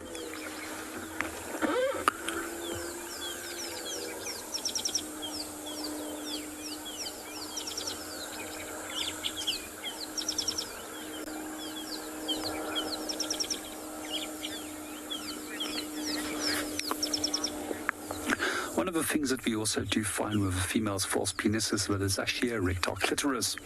And what I do find particularly interesting is that it also acts as a canal, and that the young has to go through there. And with a lot of females, which gives birth for the first time, that actually ruptures and tears, and a lot of females actually don't make it through their first birth. A few things that we have mentioned in the past are some interesting things about the cubs. And what we do find is that when a female gives birth to cubs of the same sex, that one of the stronger individuals will actually kill off the weaker individual. But when it's opposite sex cubs, then both will survive.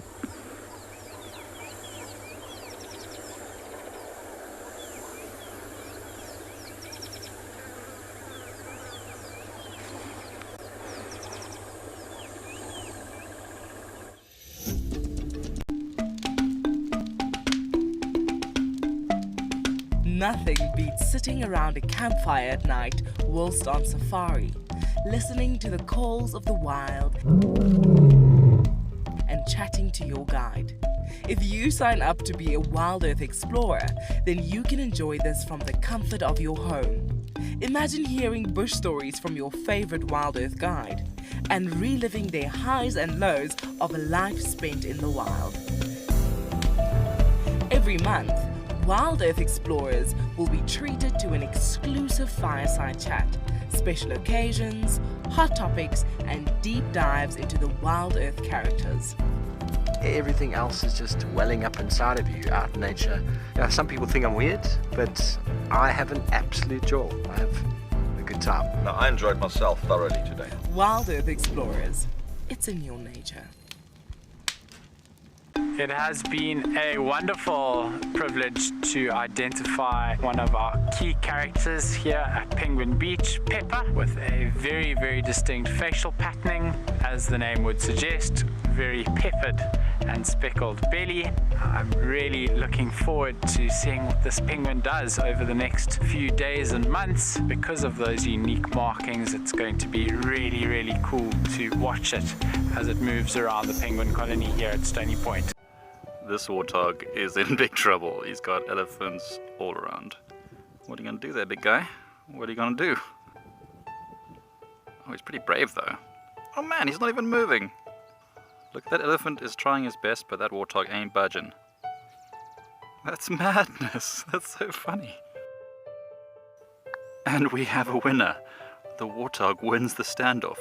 Expect the unexpected here on WildEarth daily. Funniest question I've been asked. There have been so many. You can almost do a little anecdote book just on guest questions. Sort of been asked, do you know which trees do elephants roost in? That's a tough question to answer with a straight face. Someone asked me if a windsock was for feeding giraffes.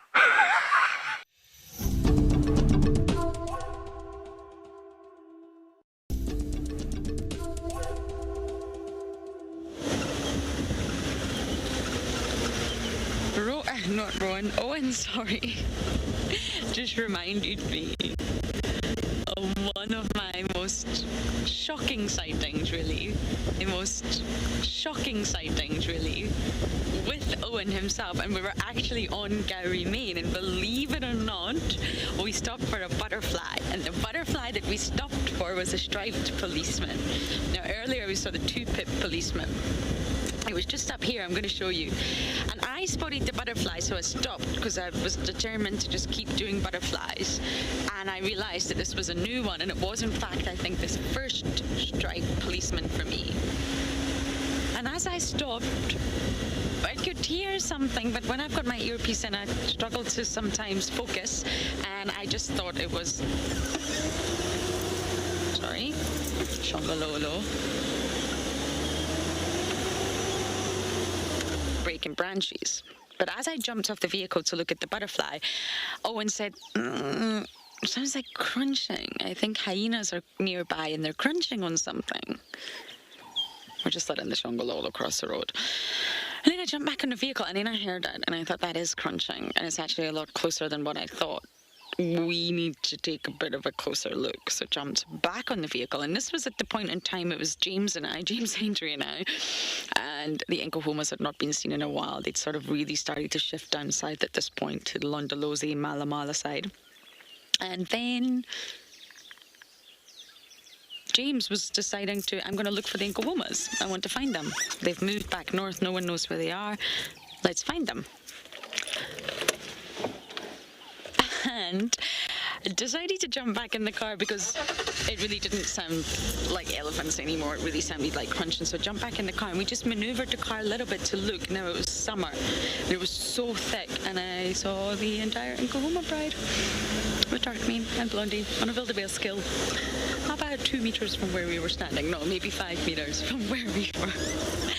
But let me tell you, these engines are noisy, and sometimes when the director's talking, it's a lot for your brain to process. If I hadn't stopped for that policeman, I don't think we would have never have found them. We would have never found, and we found them for the entire area, but they were on the Little Gowrie side, so of course Little Gowrie always let us go, and they're very supportive of us and very amazing. So we got to go and view the sighting, but moral of the story, if I did not stop for that striped policeman, we would never have found them. I'm sure someone would have found them, but at that moment in time. And you can imagine how that went down with James Hendry. Very well. And it was just a stroke of luck. Tracking is a skill out here, but you also need a lot of different elements to be on your side. Being in the right place at the right time really, really helps with the bush. And Rexon and Herbie always taught me, try to literally listen to your gut. I know that's a motto for life, but try and really feel, if something is telling you to check that area, check it. If something is telling you to go back to the Hyena Den, go back. And I try to operate on that. We obviously don't get it right, and we obviously drive ourselves crazy with frustrations out here. But trust, if something is sort of saying, I just want to check that area today, then check it. You do sort of start to vibe with the beat of the bush after a while. But since I've sort of come and gone since we all went freelance, I have to say you do lose that a little bit. But when you stay here for prolonged periods of time, you start to feel the beat of the drum. But anyway, Owen just reminded me of that sighting, and I thought I would share it with you all because that was really something. Here's me out of the vehicle looking at a butterfly. It was just here, right opposite Shibamo, right here. That was good times.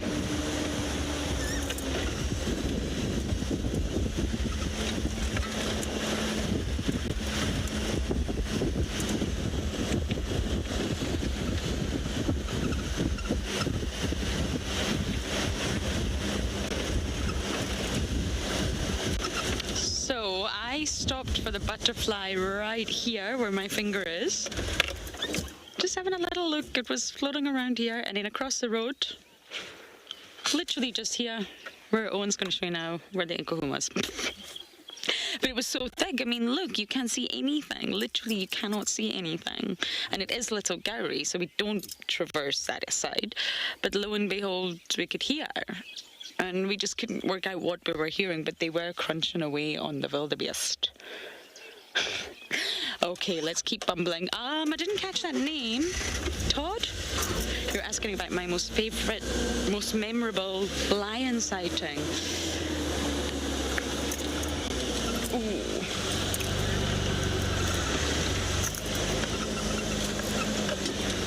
Oh my goodness, I have had so many. When I first arrived here, my sightings were always in Kahumas. The Talamatis were just this pride that you heard about from Buffelshoek that you never got to see because we didn't traverse Buffelshoek then.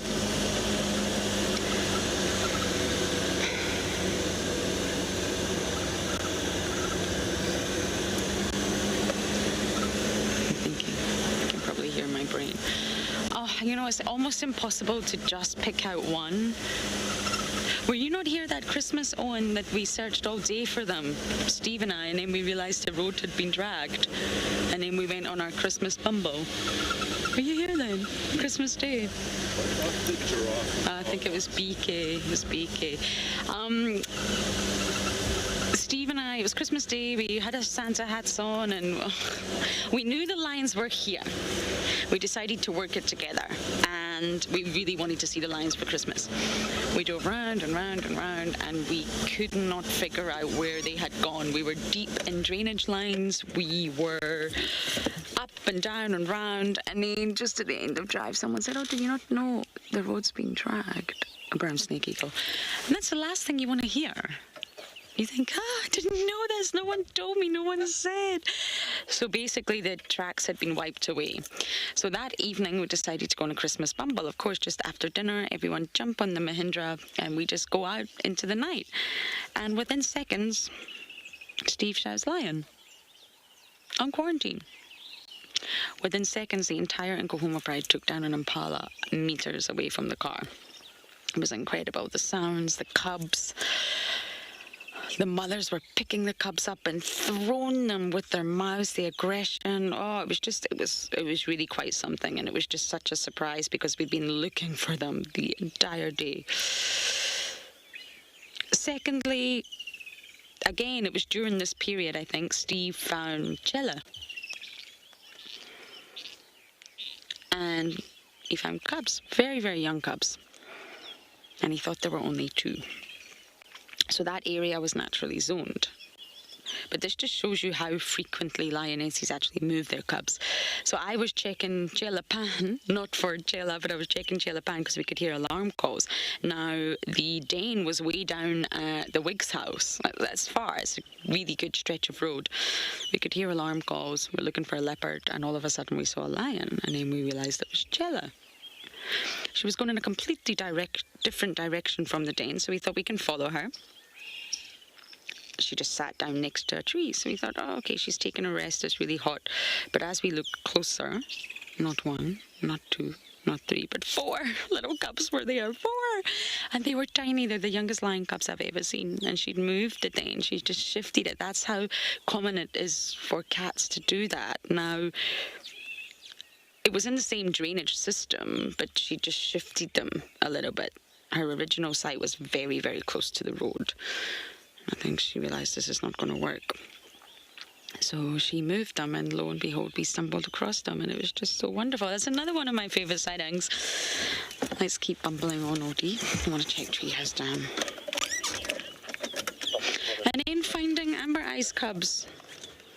I think James found them, but getting to spend time with them was just incredible. There are so many. I don't even know if I could pick out a single favourite one.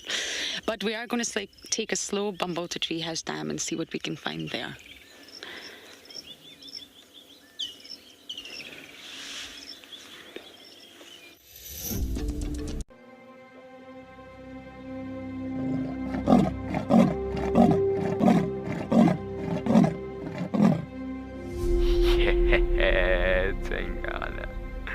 That's my boy.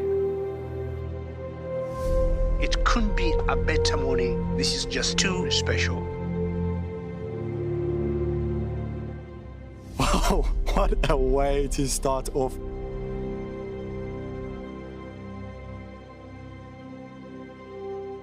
colors, and it attracts the insect to the flower, which is exactly what we're watching right now. This is so exciting.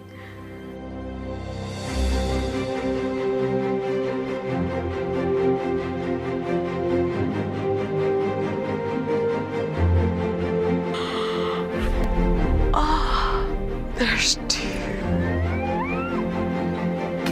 Hello, Mama. It's all good. Hi. Hi. The smallest baby blackback jackal I have seen in the wild. Look how full the belly is. It is so incredible to spend this time so close to an African penguin. They just make me feel alive. That is incredibly sweet. Grooming each other. Play is vital. This is how they learn. This is how they would tackle prey. There you go, there you go. There you go, there you go. Heart is pumping right now. Look at this, everybody. We got a live kill. There's nowhere to go. It's just such an incredible privilege to be out here. It just keeps on delivering.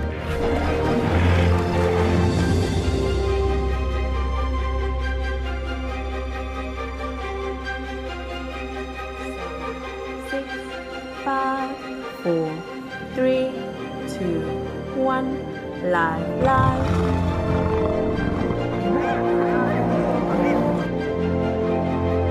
There she goes, going for the youngster. She got it.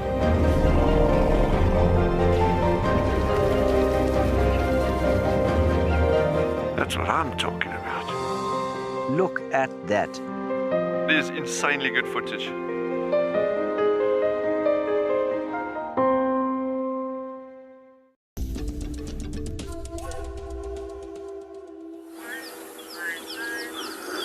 Welcome back to Pridelands. We're still watching our hyena cubs and hoping that the other two is going to make an appearance. The one that's at the entrance of the burrow at the moment has taken his paw and put it directly over his eyes. It's almost like if it's an act to deliberately actually block out the sun. Maybe they don't do mornings as well. One of the things that I do find particularly interesting, if we look at the outside of the burrow system, how neat and tidy it is, it's very seldom that we actually do find that spotted hyenas will bring back bones and pieces of meat to the den site itself. However, on occasions I've actually found young hyena cubs playing with bones, as well as a number of other remains of animals outside the den. But when it does come to brown hyenas, they tend to be quite often more active in bringing large amounts of food back to the den site. And when you do look at the den entrance, you will actually notice that it's scattered with bones. We also find that they tend to more often scavenge compared to spotted hyena, which is more active hunters. When it does come to the brown hyenas, they often do make kills, and those kills are often on smaller animals, which is more sizable. One of those animals that they often go for is actually seal cubs. And that's something that I would love to still see, where brown hyenas take seals. And one of the places where you can see that is at Cape Cross in Namibia. So the best time of year to go and see that is generally in November, when the females start coming ashore to actually pup, when these hyenas then will start focusing on that shoreline. It's not the only animals that will focus on that area. They also find that jackals will be coming into that area, also going for seal pups, and also the afterbirth that's left behind by the seals.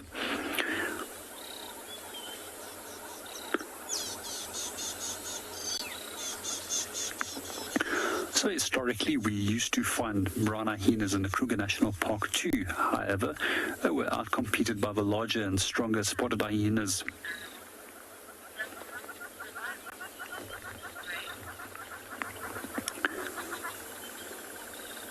Good morning, Greg, and welcome to the show. Yes, they are social animals, and the reason why they are social is definitely does add to survival value. And we find that if you're a large group, you can actually take down larger prey animals. However, I've seen 3 hyenas very successfully taking down a large Burchell's zebra in East Africa. We also find that hyenas tend to often go for sick or injured animals, and therefore deliberately removing those animals out of the ecosystem, allowing the strongest animals to breed. Coming back to the hyenas, when it does come to size and grouping, if you are hyenas and you want to steal or scavenge from lions, you have to at least be 4 hyenas for every lioness that's present at a kill. However, if it does come to male lions, they will immediately dominate any hyena or a number of hyenas that are trying to come towards a kill. It's also one of the reasons why lionesses will tolerate male lions at kills and allow them to feed first, in the hope that they will actually fend off any unnecessary attention of hyenas that are focused on the kill that they have.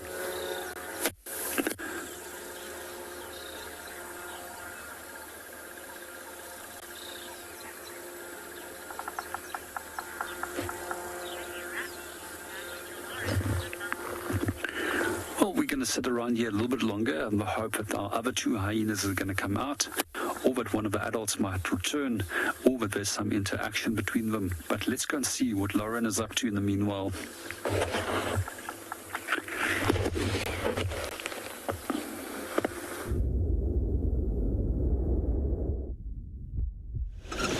I'm still scratching around. I'm a little bit frustrated at the lack of leopard tracks. I did see Marie's tracks from last night, but we know they're from last night.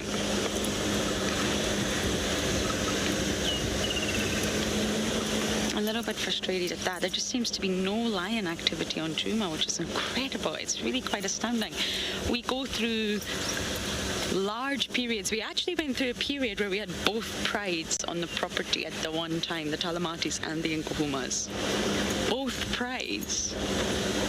Obviously at different corners. And then we had a sighting, Eric and I think it was Eric and I, where they were both prides were meeting. The sub-adults were very curious about one another. But for some reason, they will come back. It's just a natural movement of animals. What'd you see? No buffaloes. Yeah, no buffalo. They don't solely just hunt the buffalo, but in the sands you do tend to find them. And it was interesting when I was in Madikwe. It was an interesting experience, A, being a guest. I'm never a guest.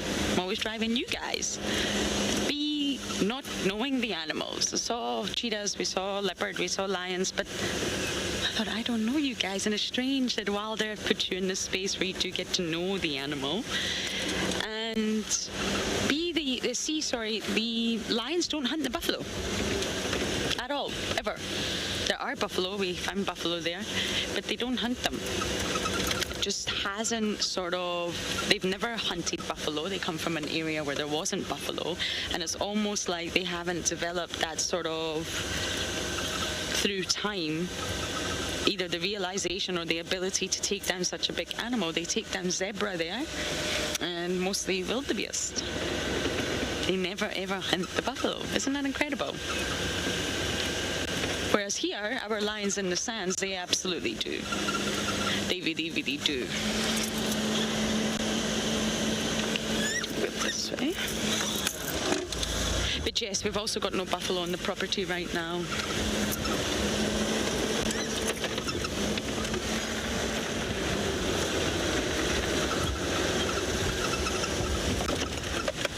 It does get quiet here, but Djuma's a small property. It's not big. Sometimes there just are no sightings on Djuma. Things move. Peaks and troughs.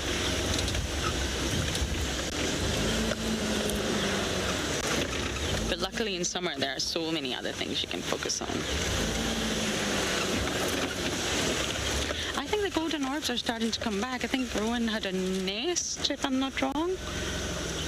And I saw a small orbie.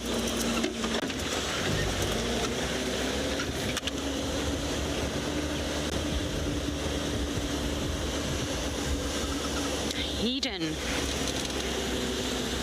I want to go this way. Essentially, no. They are the same, but the difference really is size. If you find a very, very small track. The females, I think a lot of people don't realize, because it's difficult to see when you see a female leopard and then you see a male leopard, but the size difference between the two is incredible. Male leopards are much bigger than females, much. So the size is really dramatic. But then when you see a leopard like Marib's, who's a young male, you could mistake it, or maybe at least 6 months ago, for a female.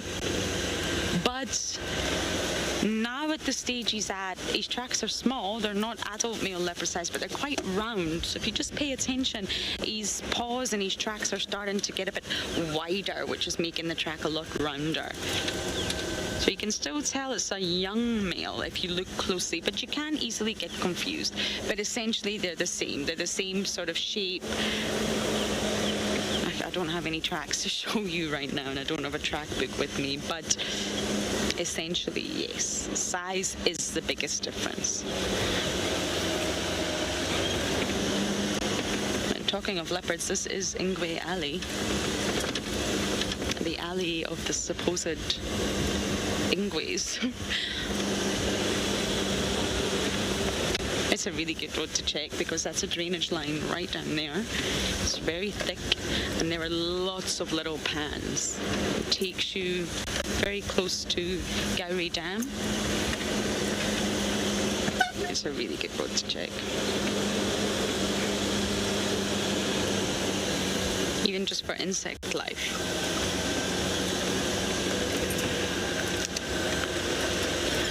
Aha, I spot a cuckoo. Will it stay? Will it not? Can you get it from here? Oh.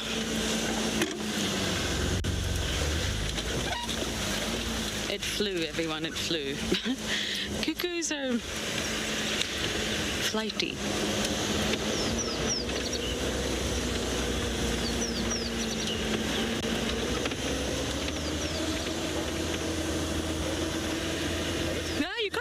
You got it, yeah, I also see it. Well done, Owen. I was still looking for it.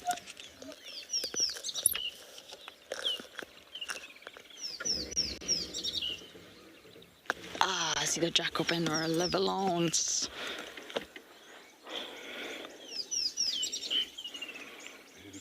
It's gone. You can spot it from a distance, but you really need that fine detail. Well, for me anyway. Wait, I need to get my binos out to really be able to say which species it is. My favorite cuckoo is the Diderix to look at. Ooh.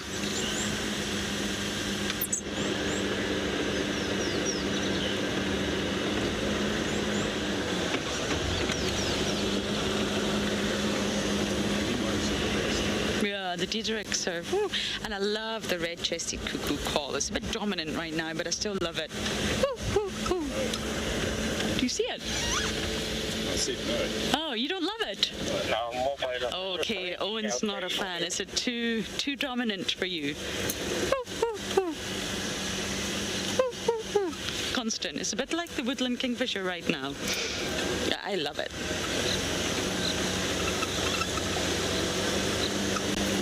But to look at physically, the Diderix.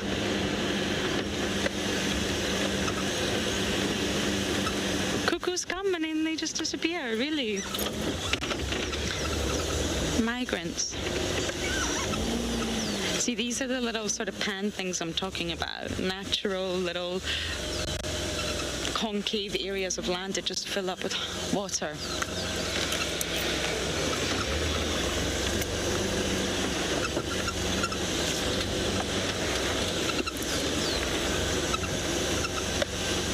And this is the termite mound. We had Semba. 200 meters away we had Shasha. That was a great sighting when Ali was here. Ali cat.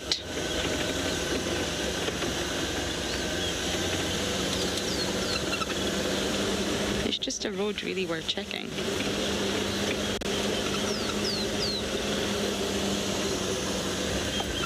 It's a little bit too overcast and early for insects to be buzzing. I mean, some of them are, of course.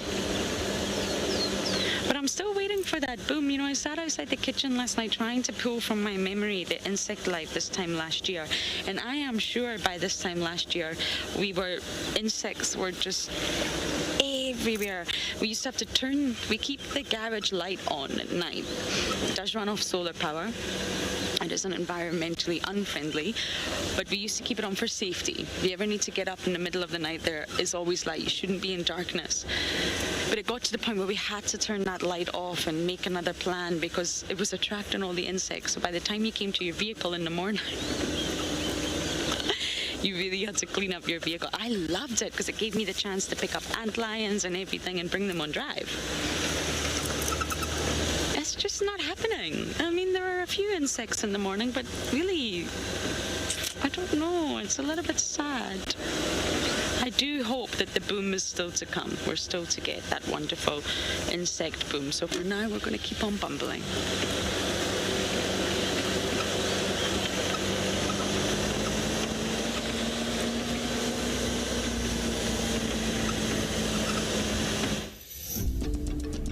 Do you dream of traveling to a far-flung wilderness location where life continues as normal?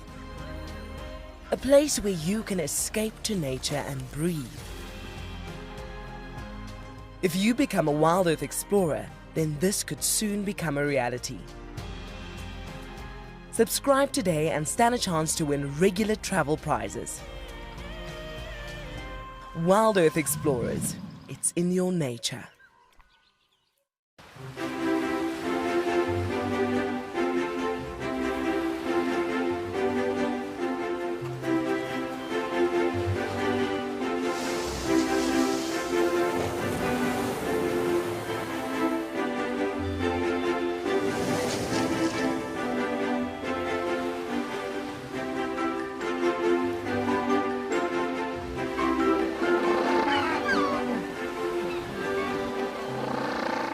This is incredible.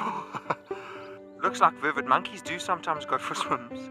I heard something splash, but we couldn't see what it was in the long grass. Now I just saw that thing swimming there. This is incredible. I hope it gets to the bank. There are crocodiles in this dam. And it looks like, you see that monkey climb up into the tree? Wow. Expect the unexpected here on WildEarth daily. Hi, I'm Mike Anderson, and I come to you live every day from Eco Training Pridelands Conservancy in South Africa. The wild animal I think is most underrated. I think buffaloes are the most underrated. They're so tenacious and ferocious and also very, very protective of each other, which I find incredible. You know, sometimes people think of the big five, they just think of lions and leopards and other big animals, but I think buffaloes are pretty underrated. Catch up with the guides daily here on WildEarth. I love being a cam op for WildEarth. The animals coming right up close to you, especially like lions. Sometimes you get nervous, but you have to go with the flow. My favorite animal to film is the elephant because of how big it is. But when it's really up close to you, it's one animal that you would say, I really respect you.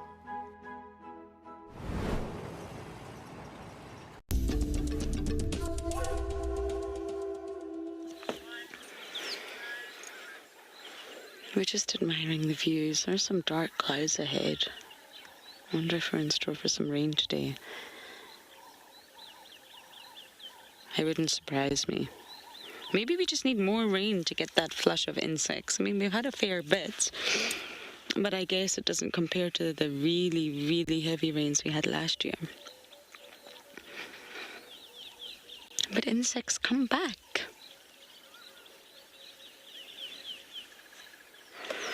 Okay, let's keep bumbling a little bit for the last half hour of drive. I'd quite like to check Gallego Pan, actually. And see if anything is happening around that side. Tlalamba also loves it there. There was thoughts that that was her natal den around the Gallego area, that drainage. The impossible drainage. It's actually possible in winter, but that's a different story.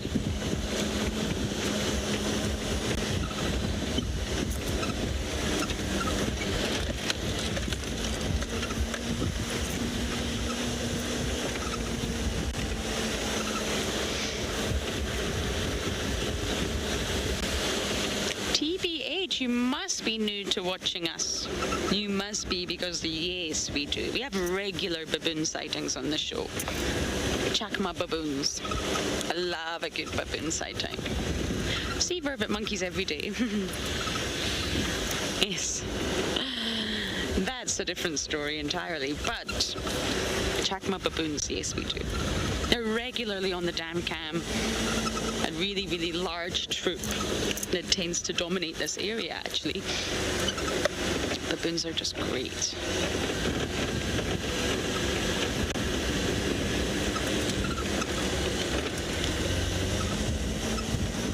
Really wonderful social animals. You don't want them in camp. You really don't want baboons coming into your camp. They're dangerous. They have huge canines, can be aggressive, and can just cause a lot of destruction. I mean, you really don't want that in camp. But here, they're quite easy to chase away.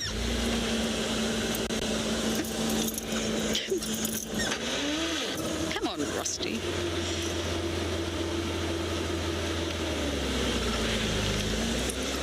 Oh, did you see it on the white berry bush?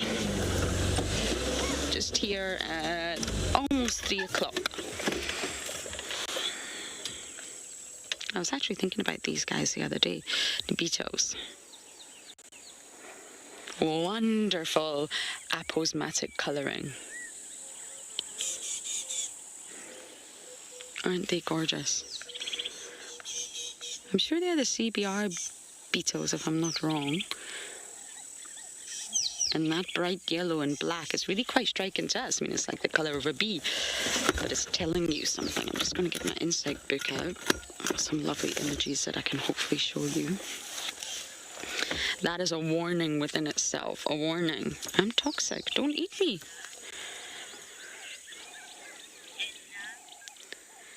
Edna, you're saying so beautiful. I know. Some of the sort of colour palettes in the animal kingdom are really stunning, but this is a warning, not to us. We can see that it's a warning, but it's really not aimed at us. It is a warning what aposematic coloration sort of does in the animal kingdom.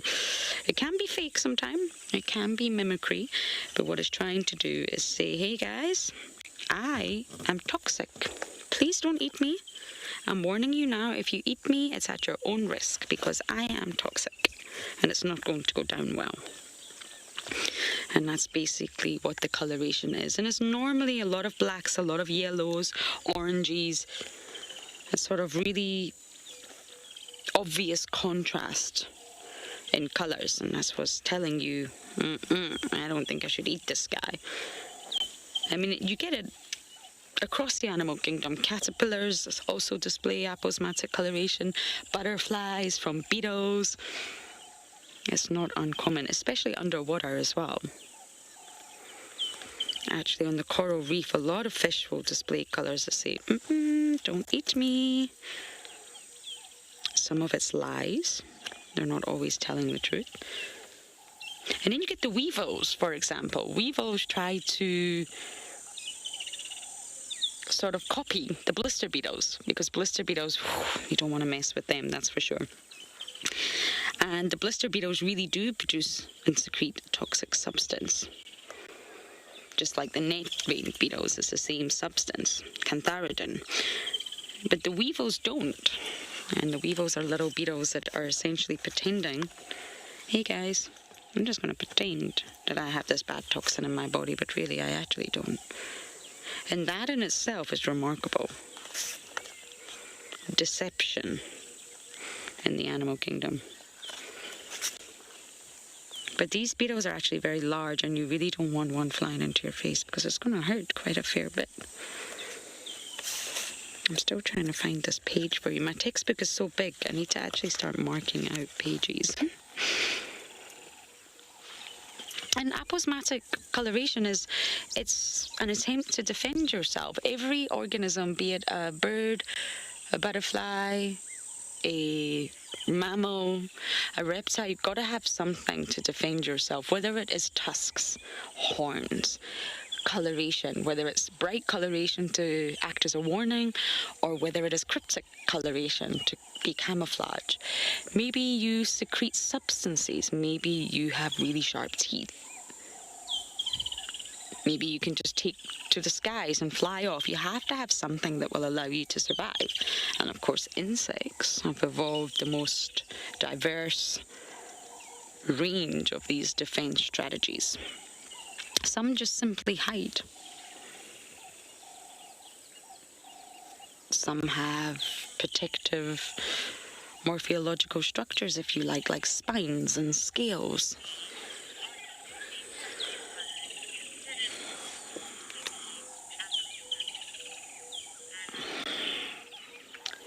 Sorry, FC, all I can hear is my own voice in the background there.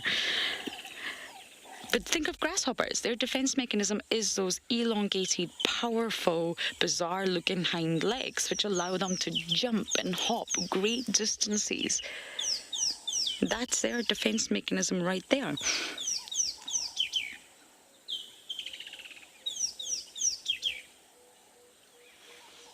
Even the flower mantis that we've been talking about, that defense is to stay still. Don't attract attention to yourself. Blend in. Yes, it works for catching prey, but it also works for avoiding predators.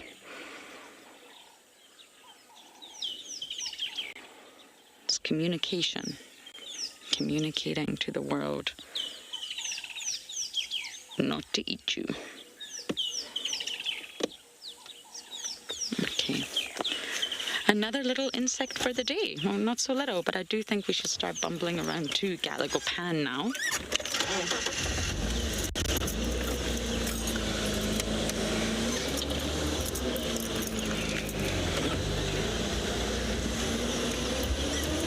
And see what else we can pick up around that side.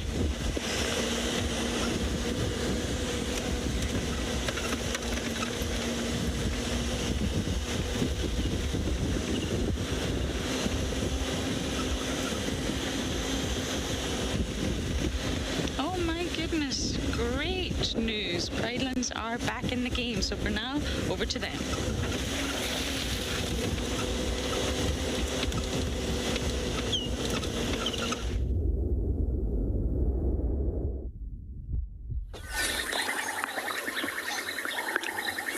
Welcome back on Eco Training Pridelands. We've just been laughing at this giraffe that got startled by an elephant that chased it. And we didn't see the elephant in the bush right over there. But we were watching this giraffe, although incredibly well camouflaged from the only time, but we did start noticing it as when it actually turned direction and the sunlight actually directly fell on it. Let's see what he's going to get up to. He's most likely have come in for a quick drink, and I assume the elephant has done precisely the same as well, as it's now heating up and you would like to try and keep as hydrated as possible. Especially with elephants, they do need a lot of water, and on average they will drink twice if they can a day, and as far as I know they can consume some 120 liters of water in a day. It's also quite interesting, depending on the size of a elephant, they will be able to actually slurp up some 7 to 12 liters of water into their trunk and then jet that into their mouth. Coming back to the giraffe, much more elegant in its approach towards water compared to elephants that quite often rush down to water. They have to make sure that there's no threats because they're incredibly vulnerable when they go down in that arched position where their legs is almost splitting at a 45-degree angle. And you have to make sure that there's nothing and nobody around that is trying to catch you. You'll normally see them, but they come up. Now I'll start looking around again once I've had a sip of water, and then they will make sure that there's nothing that's approached in that time before they have the next sip of water.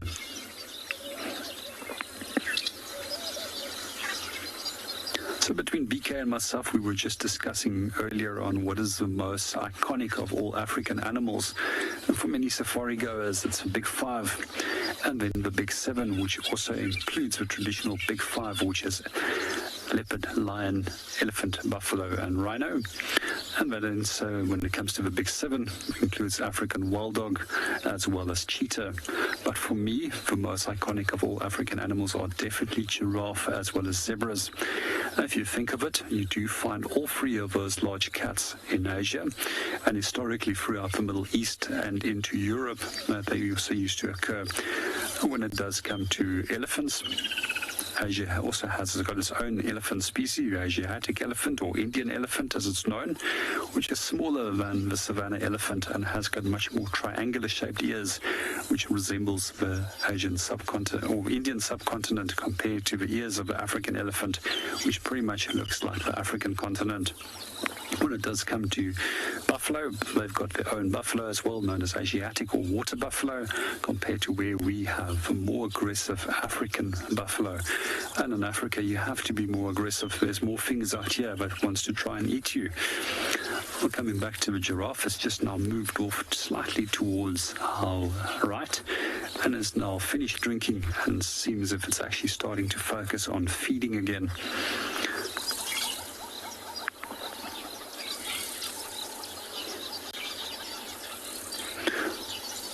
So the closest relative to a giraffe, if you are wondering what it might be, it's actually an animal that we find in West Africa, which is a forest species, which is known as a okapi, and almost looks like a cross between a zebra and a giraffe.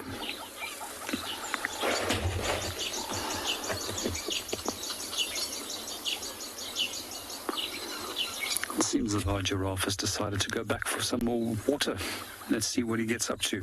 Just love the way that they drink, and especially if you can catch him drinking in the first hour or last hour of sunlight. It's actually amazing to watch that golden light on them as the head comes off and they throw back that little droplets of water. That's one of the things that I always used to try and catch on camera when I still used to be focused on photography. There we go. There's also a number of different oxpeckers on our giraffe, and if you do notice on the left-hand side of the animal, there's some red-billed oxpeckers. However, occasionally we also find yellow-billed oxpeckers that will come and settle on them to feed on the ticks. It's often interesting to watch them as when they decide to go to the loo and they lift their tail to defecate. We often will see those oxpeckers rushing underneath the tail, as there's quite a large amount of ticks that actually go and hide underneath the area below the tail. You often also go and see them going into the ears. And it's not only ticks that they take out there, but they also will go for earwax.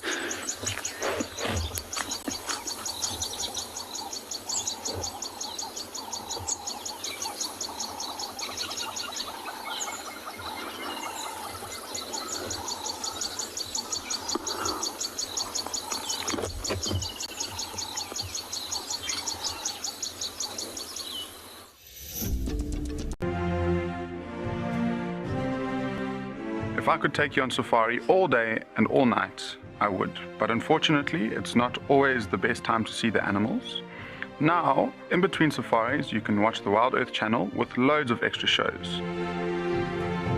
If you have a connected television, Apple TV or Roku box, then download the WildEarth app, and if not, then just find it on the App Store on your phone.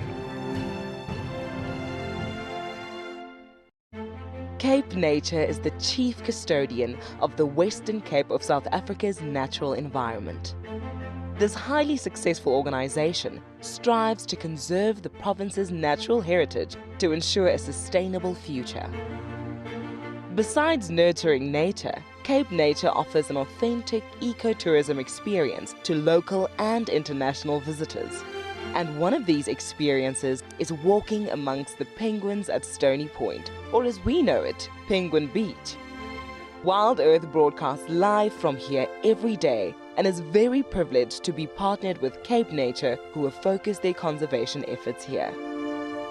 If you want to visit these iconic black and white African penguins for yourself, then head over to our website to find out more. Cape Nature. Conserve, explore, experience.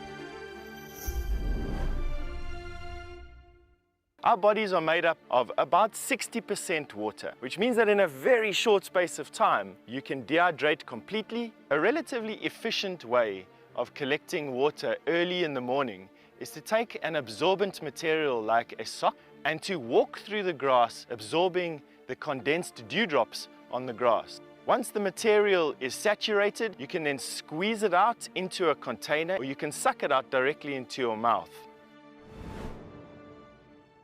My name is Lauren, and I'm currently working in Djuma Private Game Reserve here in South Africa. I love answering your questions during the live safaris. It's my favorite part. It feels like you're on the vehicle with me, and I'm able to teach you exactly what you want to know. If you want to ask a question on WildEarth, then you need to register on our website. Once registered, you must go to the live safari page and ask your question below the live feed.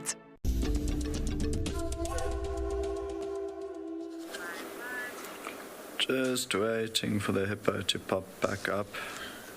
She might zoom out a little bit in case he did move. I can't see bubbles going in a different direction, so it should still be in the same spot.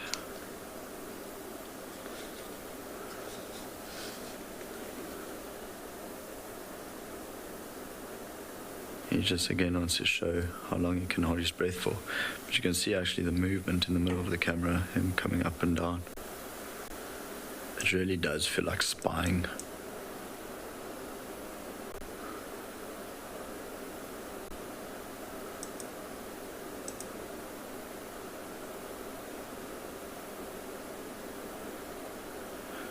No idea that we are watching him.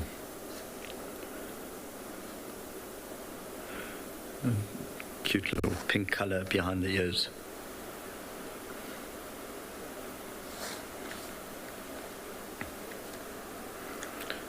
Not too sure where he came from. I didn't really drive that section of the reserve today, so the southern and more eastern side. But he wasn't here the last time. I was on dam cam duties.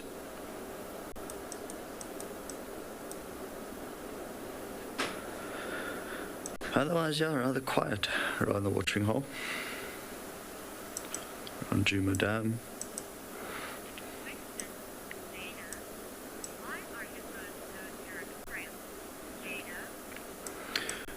Jada, male hippos are mostly territorial because they want what's for mating purposes. And of course, having a lot of other males in the area makes the competition larger, so he holds his territory and tries to mate with as many females as he possibly can. So that's why hippos are territorial, and they're territorial over the watering hole rather than the area. So when they're out and about feeding and male hippos come across each other, it shouldn't really be an enormous issue.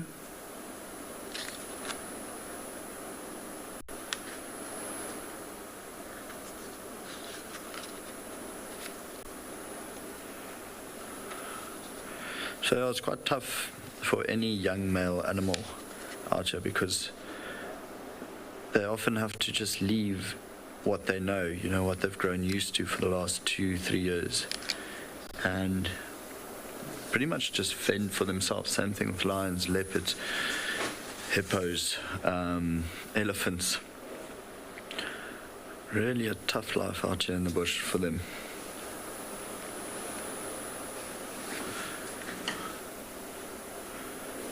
I think I mentioned this the other day, but they will spend the entire day in water because their skin is pretty much 7 times more sensitive than any other animal. You can imagine him in sun, getting sunburned is really not good. Even though they do secrete that hippo cream, that reddish kind of color, that helps him against the sun, but if that dries up and it starts cracking, the skin's going to crack.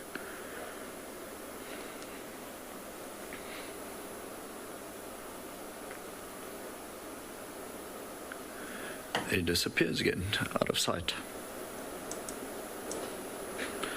quickly use this opportunity to scan the clearings.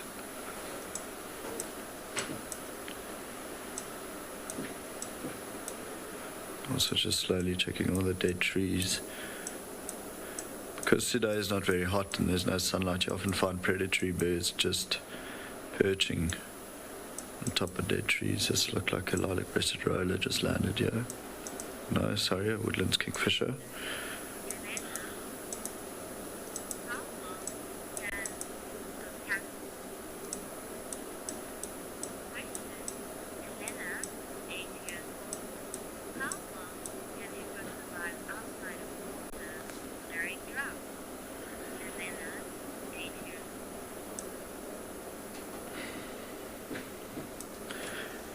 Elena, who's 8 years old, wants to know how long a hippo can survive out of water during drought.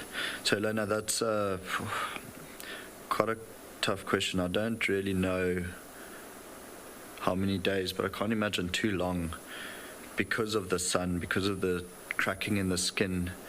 So probably be about 10 to 15 days.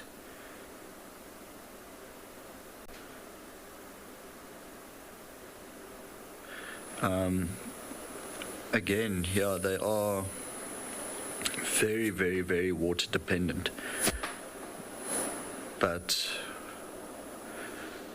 I mean, like any grazer, they would need to drink as well. So, yeah, very tough. But I would say maximum 15 days.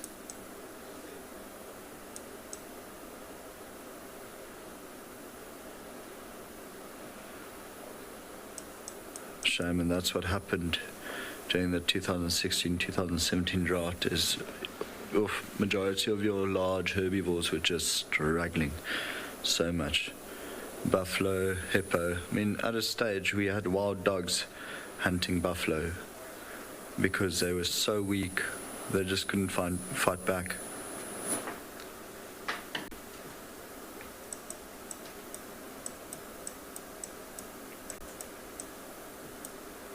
All in exactly the same spot.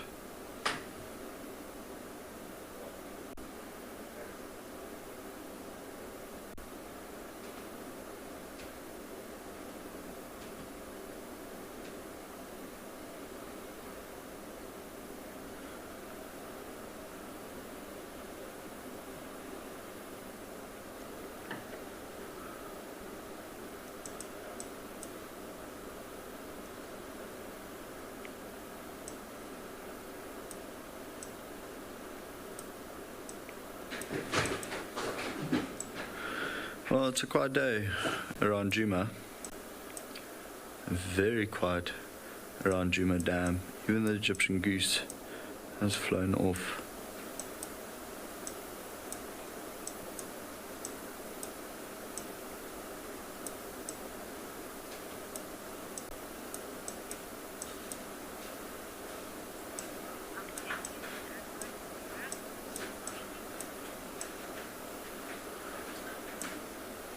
Sorry, no, but from.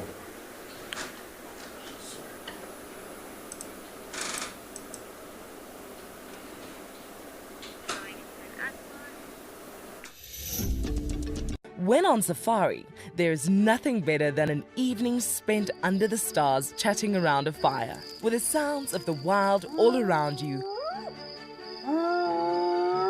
If you sign up to be a WildEarth explorer, you can build your own memories by joining our guides for regular fireside chats. Subscription payments can be made by PayPal, credit card, and now bank transfer. WildEarth Explorers, it's in your nature. Wildlife trafficking remains a growing problem in South Africa, and often made worse by the way the media portray this complex issue. The Wildlife and Environment Society of South Africa, WESA, have recently embarked on a program whereby they train reporters to better tell stories of wildlife trafficking.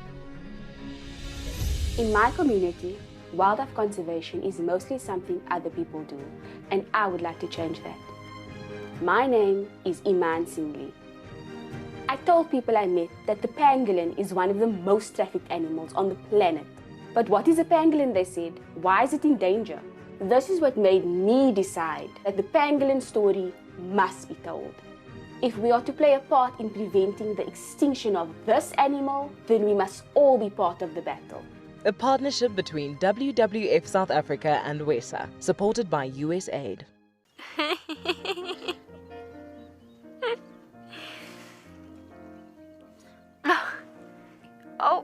Oh, what are you doing?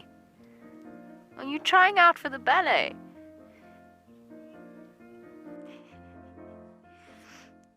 Now it's an itchy bottom. Up we get. Mom's coming. Everybody's moving off. I am an outdoor photographer, a wildlife filmmaker, and a conservation storyteller. Penguin Beach is going to offer us this really unique opportunity to watch and pick up on the smallest of details in the penguins' lives. It's going to allow us the time to really get to know these penguins well, get to know their story, and get to interpret the little finer details and share that with you with a live TV show and get you to fall in love with penguins.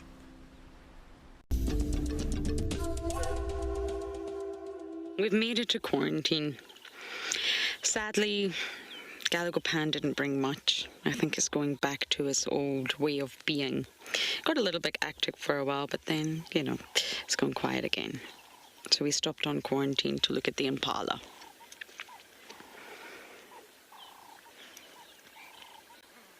It's always worth doing, sometimes we realize that we check quarantine first thing in the morning, and then we go away, we go to Chitwa, we go to Buvusuk Dam, we move, and then we come back to quarantine and see fresh leopard tracks. Or someone will call in a leopard or dogs or something on quarantine. It's always worth checking. I don't quite know what's happened to Wendy this morning, but Rowan's time here has been tricky because of the cars. So we'll make a plan. We will make a plan to get out and have a good drive on some level. I don't know what that plan is, but we'll figure it out. Ouchie, this looks rather painful. The impalas are remarkably tolerant for sometimes what the oxpeckers do.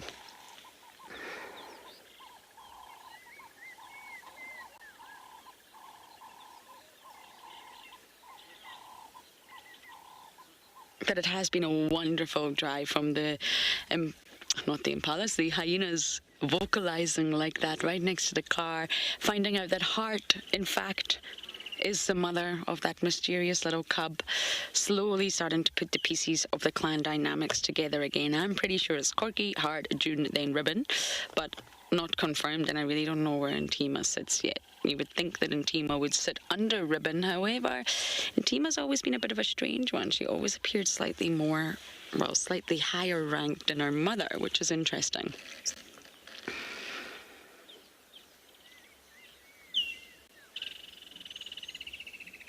It's really good to start to piece together the clan. I'm loving spending more time with them. We will get updates on the lions for you.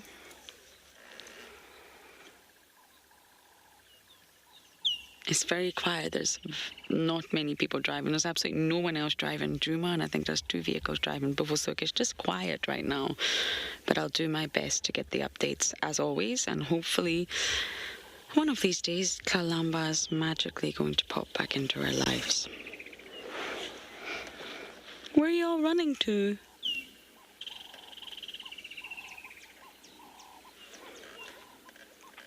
Even if I have to sit on quarantine again this afternoon, that's exactly what I'll do. We'll find another patch of shade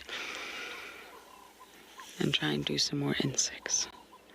Because believe it or not, by the time autumn rolls around and winter hits, the insects go and it gets remarkably quiet here. And I mean quiet by noise. Silence can be deafening.